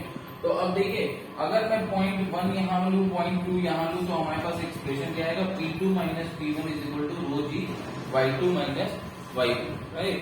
लेकिन अगर पॉइंट वन में यहाँ न लेके पॉइंट वन में सरफेस पे ले लूं, तो देखिए सरफेस पे लगने वाला फोर्स क्या है, सरफेस पे लगने वाला फोर्स है P एटमॉस्फेयर, ठीक है, जिसको हम लोग P नॉट से भी रिप्रेजेंट कर देते हैं। तो सरफेस पे लगने वाला, so if point one is on the air water interface या एयर लिक्विड इंटरफेस, इंटरफेस मतलब जहां पर ये दोनों मीडियम मिल रहा है, ठीक है, दैट इज इंटरफेस का मतलब, ठीक है, जहां पर ये दोनों मीडियम आकर मीट कर रहे हैं, ठीक है। तो point 1 is on the air liquid interface. तो P1 क्या हो जाएगा, P1 इज इक्वल टू हो जाएगा P0, ठीक है। तो P2 माइनस P0 क्या हो जाएगा, P2 माइनस P0 हो जाएगा। अब देखिए आपने ओरिजिन यहीं पर ले लिया है ना, यहाँ पर इंपॉर्टेंस था इस लाइन का, तो ओरिजिन आपने यहाँ ले लिया, तो y1 0 हो जाएगा और y2 मान लीजिए, y2 आपका किसके बराबर है, हाइट h, मतलब हाइट की डेप्थ h, राइट। तो डेप्थ h हमने ले लिया और y1 क्या है, y1 हो जाएगा 0, तो ये हो जाएगा rho g h minus 0, that is rho g h।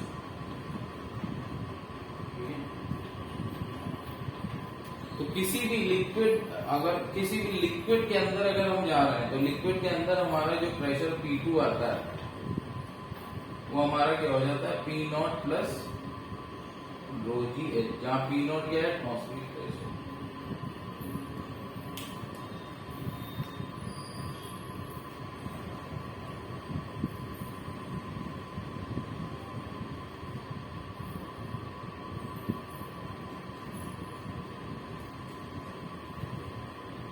अब देखिए कुछ एक प्रेशर मेजरिंग डिवाइस देखते हैं, ठीक है, जिसपे बेसिकली क्वेश्चन आ जाता है।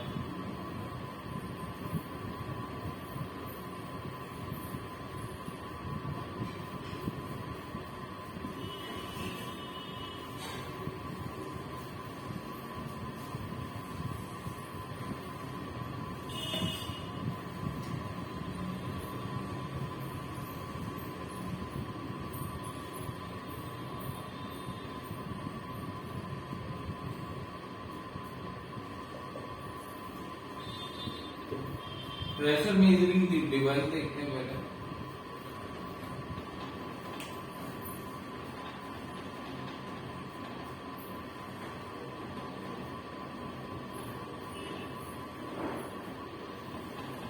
सबसे पहले देखते हैं मर्करी बैरोमीटर, ठीक है। मर्करी बैरोमीटर का मेनली यूज होता है हमारा एटमॉस्फेरिक प्रेशर फाइंड आउट करने के लिए कि एटमॉस्फेरिक प्रेशर क्या है, ठीक है। मर्करी बैरोमीटर, तो मर्करी बैरोमीटर देखिए होता कैसा है, ये एक सपोज टब है, ठीक है, कंटेनर है जिसमें मर्करी फिल्ड है, ठीक है, और ये इसमें क्या है कि ये कंटेनर है जिसमें क्या है, लिक्विड मर्करी फिल्ड है, ठीक है।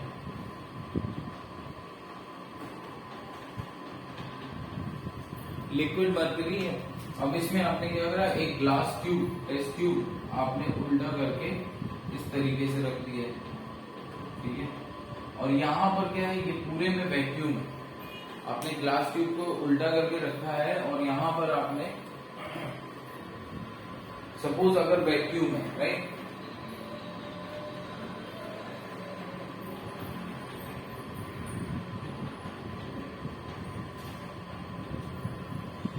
यहाँ पर क्या आपने क्रिएट कर दिया है ऐसे वैक्यूम, ठीक। तो अब होगा क्या, देखिए अब होगा ये कि यहाँ पर तो एटमॉस्फेरिक प्रेशर लग रहा है, ठीक है, यहाँ पर एटमॉस्फेरिक प्रेशर लग रहा है, P एटमॉस्फेयर,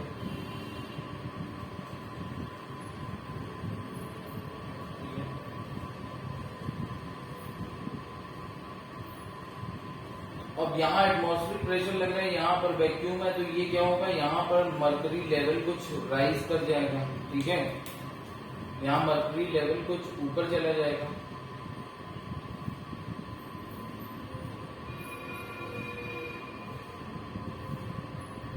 ठीक है, यहाँ से कम होके ये ऊपर चला जाएगा। तो अब देखिए, अब यहाँ पर हम एटमॉस्फेरिक प्रेशर कितना है ये पता कैसे करेंगे।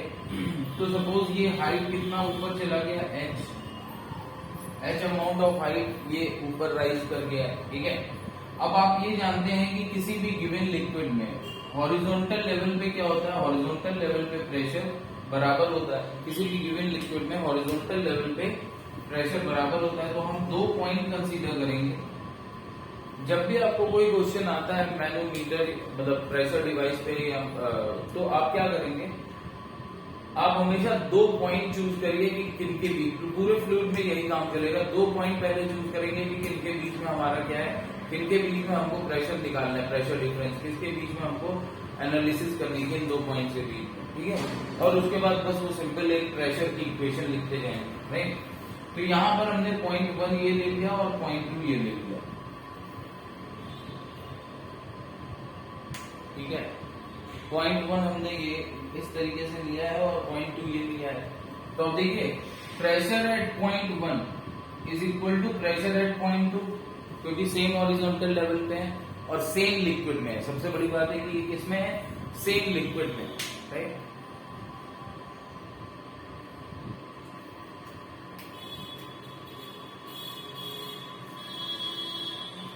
ठीक है, तो P1 हमारा क्या आ जाता है, P1 हमारा है P एटमॉस्फेयर और P2 हमारा क्या है, देखिए P2 हमारा यहाँ पर तो यहाँ पर वैक्यूम है, तो P0 यहाँ पर जो P होगा प्रेशर वो क्या होगा 0। अब ये हाइट क्या है h है, मरकरी की डेंसिटी अगर मैं रो m ले लूं तो देखिए ये जो राइज किया है ना, ये जो राइज किया है ना, इसका जो वेट होगा, मतलब ये इतना अमाउंट जो इसका जो वेट है वो फोर्स अपॉन एरिया होगा, ठीक है। तो वो बेसिकली क्या आ जाएगा कि मरकरी भी एक तरीके का लिक्विड है, तो लिक्विड में क्या आ जाता है, जो प्रेशर होता है वो क्या होता है रो जी एच, जहाँ पे रो होती है डेंसिटी ऑफ द लिक्विड, तो यहाँ पर density of the liquid rho m है, rho m into g into height कितना ये चला है एच। तो ऊपर से इस तरफ 2 पे क्या 2 पे प्रेशर क्या होगा, 2 पे प्रेशर ये को रो एम जी एच, राइट। ठीक है, आपका एटमॉस्फेरिक प्रेशर हो गया। This is how mercury barometer is used, ठीक है।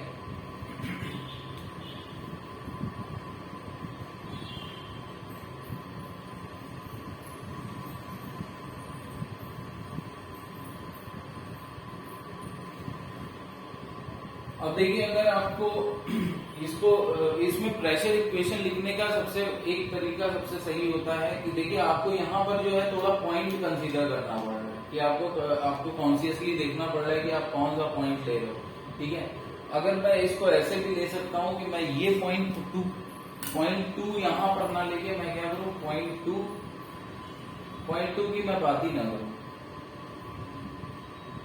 मैं क्या करूं, मैं अपने पाथ को डिसाइड कर लूं कि भाई चलो ऐसे जाके यहां तक जाना है, ठीक है, इस पॉइंट पर। तो अब इसके लिए मैं अपनी इक्वेशन कैसे लिखूंगा, इसके लिए मैं अपनी प्रेशर इक्वेशन कैसे लिखूंगा, प्रेशर इक्वेशन लिखूंगा मैं यहाँ पर प्रेशर जो है, ठीक है, मैं 1 और 2 यहाँ डिसाइड कर लूंगा। तो देखिए यहाँ पर प्रेशर क्या है, प्रेशर है P1, ठीक है, P1 इज इक्वल टू, अब देखो ये वाला इतना तो हमको भी क्लियर है कि ये यहां तक सेम प्रेशर होगा, लेकिन हम अब जा कैसे रहे हैं, ऐसे जा रहे हैं। तो देखो यहाँ पर हमने P1 लिख लिया, अब यहाँ पर किसी भी चीज में प्रेशर सेम होगा, मतलब यहाँ पर हमको प्रेशर कंसीडर ही नहीं करना है, क्योंकि ये जो प्रेशर लग रहा है अब यही प्रेशर यहाँ तक लग रहा होगा। हमने अपना पाथ डिसाइड किया कि हमको वहां तक जाना है, यहां से यहां तक जाना है, राइट।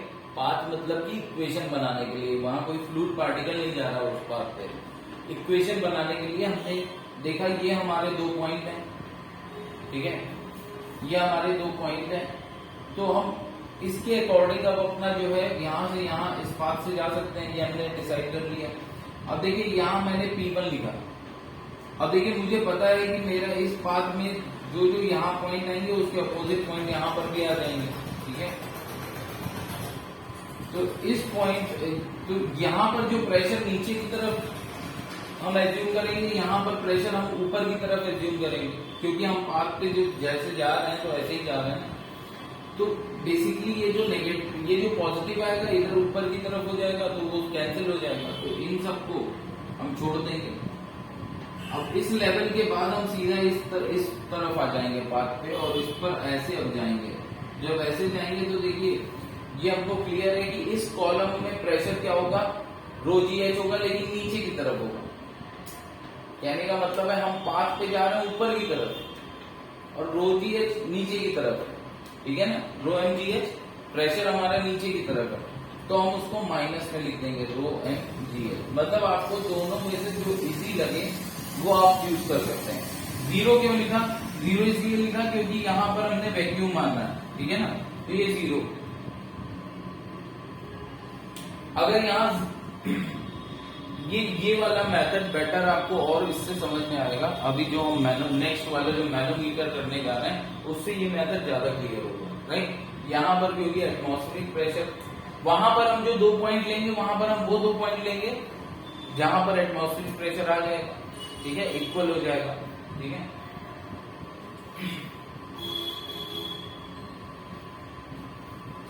यहाँ पर आप बैरोमीटर में ये वाला मेथड समझ गए कि हमने 2 पॉइंट लिए एक लेवल पे given mercury, sorry given liquid में हमने एक ही हॉरिजॉन्टल लेवल पे 2 पॉइंट लिए, ठीक है, तो ऑब्वियसली उन पर जो प्रेशर होगा वो सेम होगा, ठीक है। तो यहाँ पर ये क्लैरिटी हो जाती है। नेक्स्ट जो ये वाला मेथड है वो हमको क्वेश्चन के थ्रू ज्यादा समझ आएगा, और उससे पहले अभी हम पहले मर्करी मैनोमीटर देखेंगे, ठीक है, उसमें और क्लियर होगा। ये नॉट मर्करी मैनोमीटर, वो मैनोमीटर में कोई भी लिक्विड हम ले सकते हैं। मैनोमीटर का बेसिकली क्या, मैनोमीटर प्रेशर किसी एक पाइप में क्या प्रेशर है वो नापने के लिए, ठीक है। सपोज कोई पाइप है, उस पाइप में आपका जो है कोई फ्लूइड जा रहा है, ठीक है, तो उस फ्लूइड का प्रेशर क्या है उस पाइप में वो नापने के लिए हम लोग मर्करी मैनोमीटर यूज करते हैं, राइट। और उस मैनोमीटर में कोई भी लिक्विड हो सकता है, ठीक है। तो हम जनरली क्या ले लेते हैं, हम जनरली ले लेते हैं मर्करी लिक्विड, ठीक है।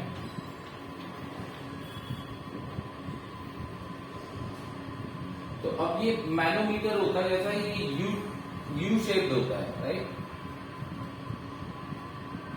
ऐसे हो सकता है, आप नॉर्मल यू बना लो, ठीक है, ये भी यू ट्यूब मर्करी मैनोमीटर है, ठीक है, यू ट्यूब मैनोमीटर है, तो आप कैसा भी बना सकते हो। इसमें बेसिकली है क्या कि आपने अभी सिर्फ इसमें मर्करी फिल करके रखा है,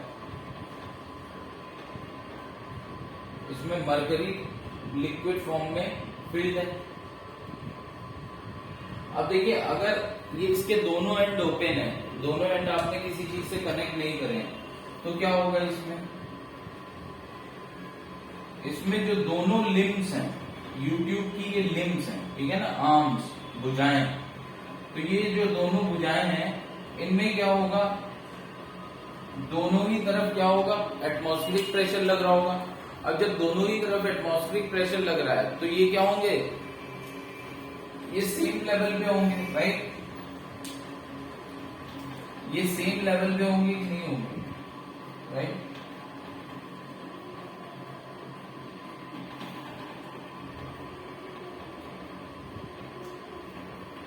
अब इस चीज को कैसे समझा जाए कि अगर दोनों तरफ एटमॉस्फेरिक प्रेशर है तो ये सेम लेवल पे होंगे। तो देखिए इसके लिए अब मैं वही लिखने जा रहा हूं इक्वेशन, राइट।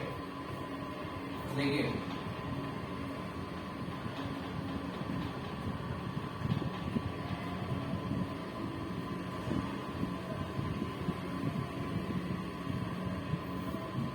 ठीक है, ये वाला ये पॉइंट से हमने सपोज ये अगर अब हम इसको कॉन्ट्राडिक्टरी प्रूव करेंगे, तो देखिए यहाँ पर क्या लग रहा है, यहाँ पर P एटमॉस्फेयर लग रहा है, यहाँ पर भी P एटमॉस्फेयर लग रहा है।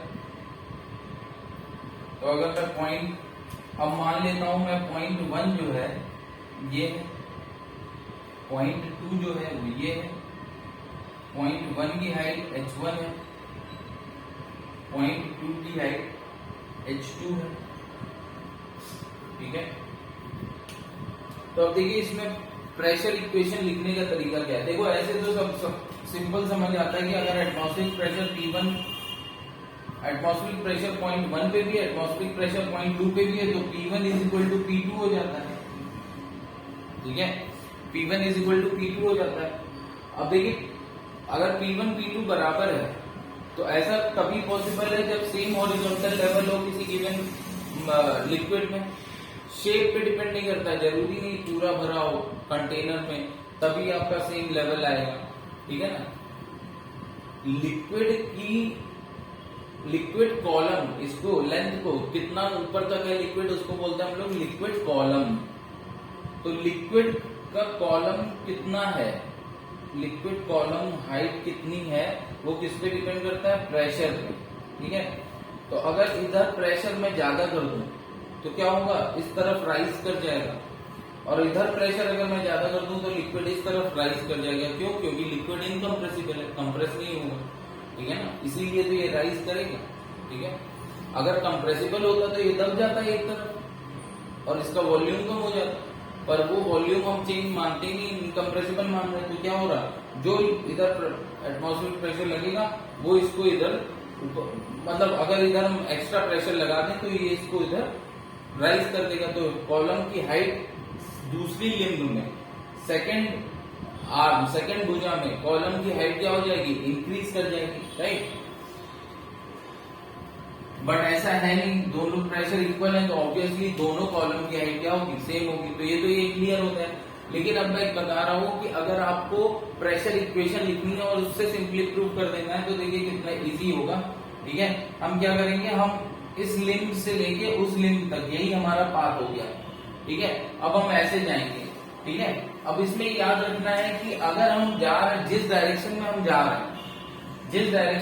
रहे हैं, अगर प्रेशर उसी डायरेक्शन में है तो उसको पॉजिटिव लेना है, और अगर प्रेशर ऑपोजिट डायरेक्शन में हो गया, जिस डायरेक्शन में आप जा रहे हैं, तो उसको नेगेटिव लेना है। और फाइनली जहां पर दोनों इक्वल प्रेशर आ जाएंगे, ठीक है, वो आप वैसे लिख देंगे। तो चलिए देखते हैं कैसे लिखना है इसको। तो इधर से हम चलते हैं फर्स्ट लिंब से। तो देखिए यहाँ पर सबसे पहले हमको प्रेशर नीचे जाना, एटमॉस्फेरिक प्रेशर नीचे लिखा, तो नीचे मिला, तो मैं लिखूंगा P एटमॉस्फेयर। राइट, इस यूट्यूब मैनोमीटर के लिए मैं इक्वेशन लिख रहा हूं, प्रेशर इक्वेशन। ठीक है, सिंपली मैं तो प्रेशर इक्वेशन लिखने में एक चीज याद रखनी है कि आप जिस डायरेक्शन में मूव कर रहे हैं, अगर प्रेशर उसी डायरेक्शन में एक्ट कर रहा है तो आपको क्या करना है, उसे पॉजिटिव लेना है। जब आप मूव कर रहे हैं और प्रेशर ऑपोजिट डायरेक्शन में हो जाएगा तो उसको नेगेटिव लेना है। राइट, बस यही करना है। और उसके बाद देखिए इक्वेशन ऐसे लिखूंगा, P एटमॉस्फेयर। फिर देखिए मैं नीचे यहां तक जाऊंगा, तो अब देखिए यहां तक जो हाइट आएगी इस लिंब में, इस मरकरी कॉलम की इस लिंब में जो हाइट आएगी वो कितनी आई है, H1। ठीक है, तो मैं इसको लिखूंगा P एटमॉस्फेयर प्लस, क्योंकि ये जो प्रेशर लगेगा इसका वो नीचे की तरफ लगेगा ना, तो रो m g h1। ठीक है, रो m g h1। अब देखिए मैं यहां से ऊपर जाने लगा, तो देखिए ये जो लिक्विड कॉलम है इसका प्रेशर कितना लग रहा होगा यहाँ पर देखिए, नहीं इसको मान लिया ना, यहाँ ये मतलब टर्न मैं यहां से ले रहा हूं, तो इसी को मैंने ले लिया क्या, अपना बेस। ठीक है, तो यहां पर देखिए, यहां पर रो mgh1 आया। आप सेम लेवल पे ले लीजिए कोई पॉइंट, उस सेम लेवल तक आप जाएंगे और उसके बाद आप दूसरी लिमिट में जाने लगेंगे। ठीक है ना, तो ये देखिए P एटमॉस्फेयर प्लस रो mgh1। अब उल्टा में जाने लगा तो क्या हो गया, ये देखिए माइनस रो mgh2, क्योंकि इसका जो प्रेशर होगा वो आएगा रो mgh2। लेकिन क्या है, नीचे की तरफ आएगा प्रेशर, हम जा रहे हैं ऊपर की तरफ, तो माइनस रो mgh2। ठीक है, और देखिए इसके बाद हम कहां पहुंच गए, एटमॉस्फेरिक प्रेशर पे, तो हम इज इक्वल टू लिख देंगे P एटमॉस्फेयर। ठीक है, इधर से चले थे एटमॉस्फेरिक प्रेशर प्लस रो mgh1। ठीक है, प्लस फिर अपोजिट डायरेक्शन में आने लगे और प्रेशर नीचे लग रहा है यहाँ पे, तो माइनस रो mgh2 लिख दिया। ठीक है, और कहां पहुंच गए, एटमॉस्फेरिक प्रेशर पे पहुंच गए ये सब करके, तो इक्वल टू P एटमॉस्फेयर लिख दिया। ठीक है, और इसी के लिए आप इस तरीके से भी सोच सकते हैं कि अगर आपने ये वाला लेवल लिया है, ठीक है, ये लेवल मान लिया है, तो इस लेवल पे दोनों ही लिम्स में क्या होगा, प्रेशर सेम होगा। इस लेवल पे दोनों ही लिम्स में प्रेशर सेम होगा। तो देखिए इधर से आएगा आपका P atmosphere plus rho M G H one, और इधर से क्या आएगा, ये इक्वल हो जाएगा दोनों, ठीक है ना। सेम लेवल पे दो पॉइंट अगर आपने ले लिए हैं तो ये दोनों इक्वल हो जाएंगे, P atmosphere plus rho M G H two, ठीक है। तो जो आपको इजी लग रहा है, ठीक है, ये मेथड दोनों में से कोई भी आप यूज कर लीजिए। हालांकि अगर यूट्यूब मैनोमीटर थोड़ा सा क्या होता है कि अब इसी मैनोमीटर में आपको कुछ कुछ वो ऐसे भी दे रहे हैं और एक आध लिमिट दे रहे हैं, ठीक है। तो इस तरीके से आप अगर थोड़ा सीख सकते हैं तो ये क्या होता है, स्मूथ हो जाता है, ठीक है। एक दो क्वेश्चन करेंगे बाद में तो ये ज्यादा क्लियर होगा, राइट। तो ये तो हो गया कि मैनोमीटर में जनरली क्या होगा, जनरली जो ये लेवल है वो बराबर होगा। क्यों, कैसे, देखिए पी एटमॉस्फेयर कैंसिल हो गया, rho M G H one is equal to rho M G H two हो जाएगा, तो H one is equal to H two आ गया, ये भी प्रूव हो गया, ठीक है।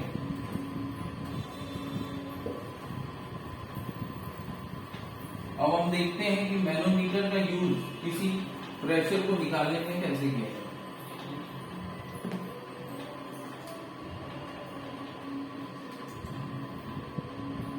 सपोज ये आपका मैनोमीटर,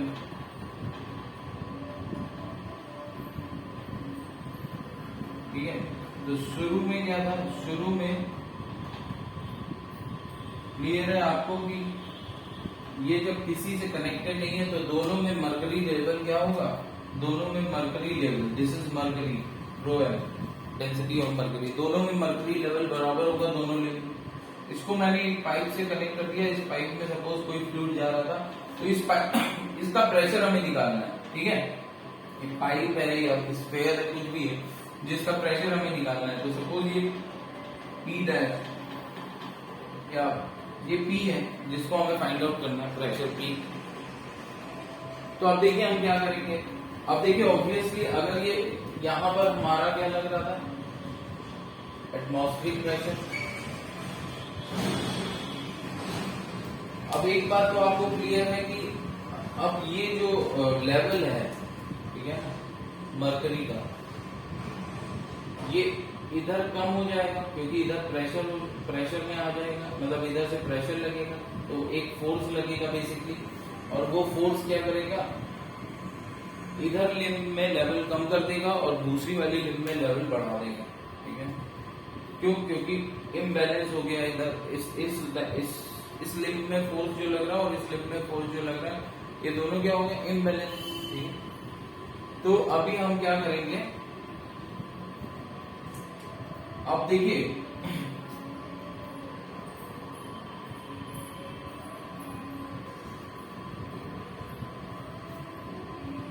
ये जो हमने ये देखिए ये हमने रेफरेंस लाइन ले ली,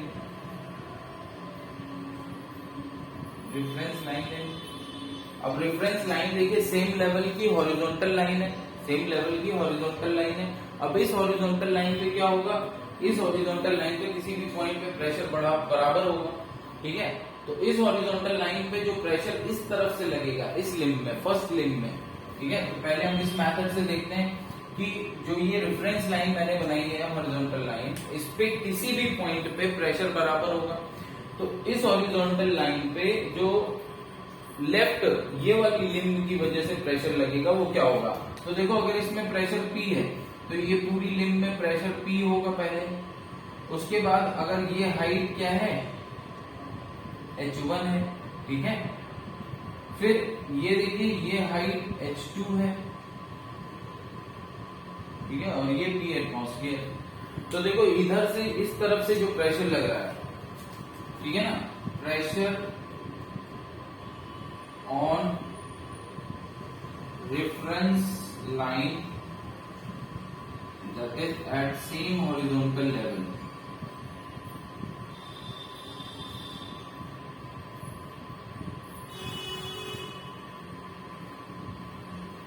ठीक है ना, is equal in both the limbs, is equal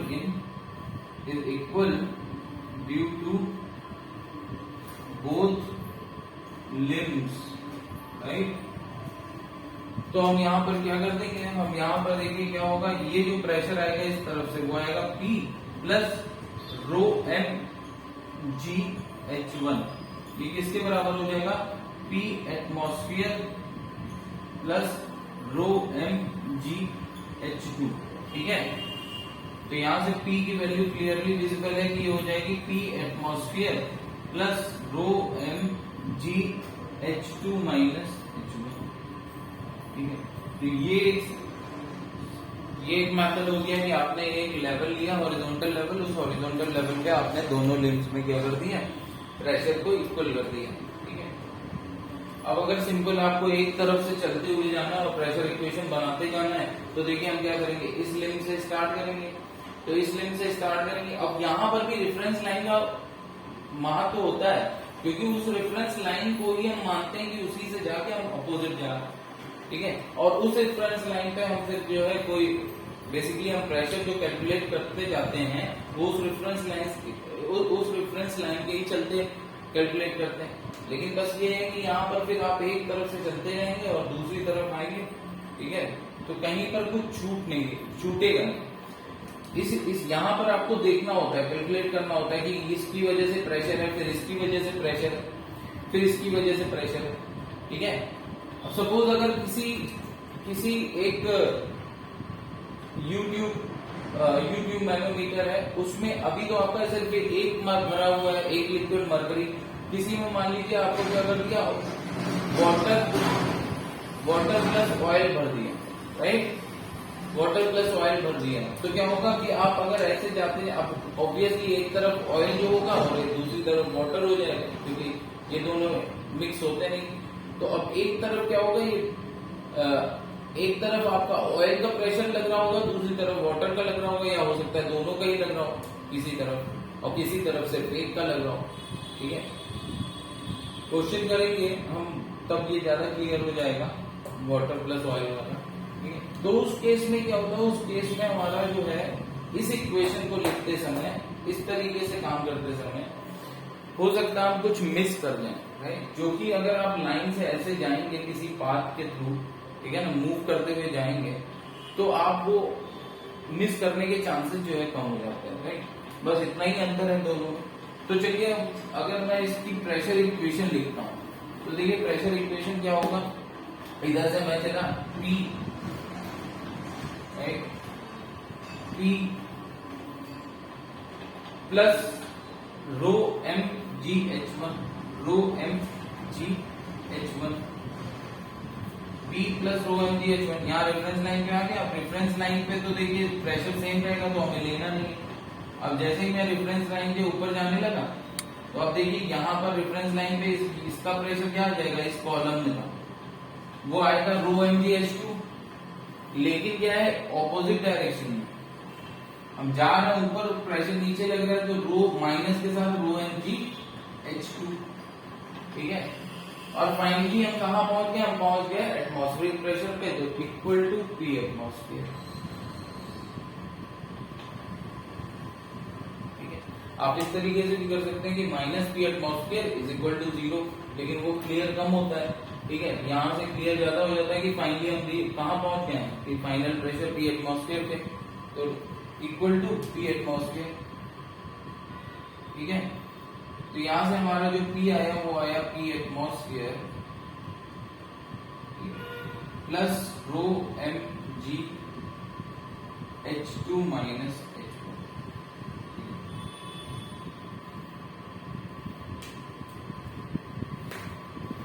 सो अब इस पर बेस्ड क्वेश्चंस कुछ हम न्यूमेरिकल कर लेंगे कल नेक्स्ट क्लास में, ठीक है।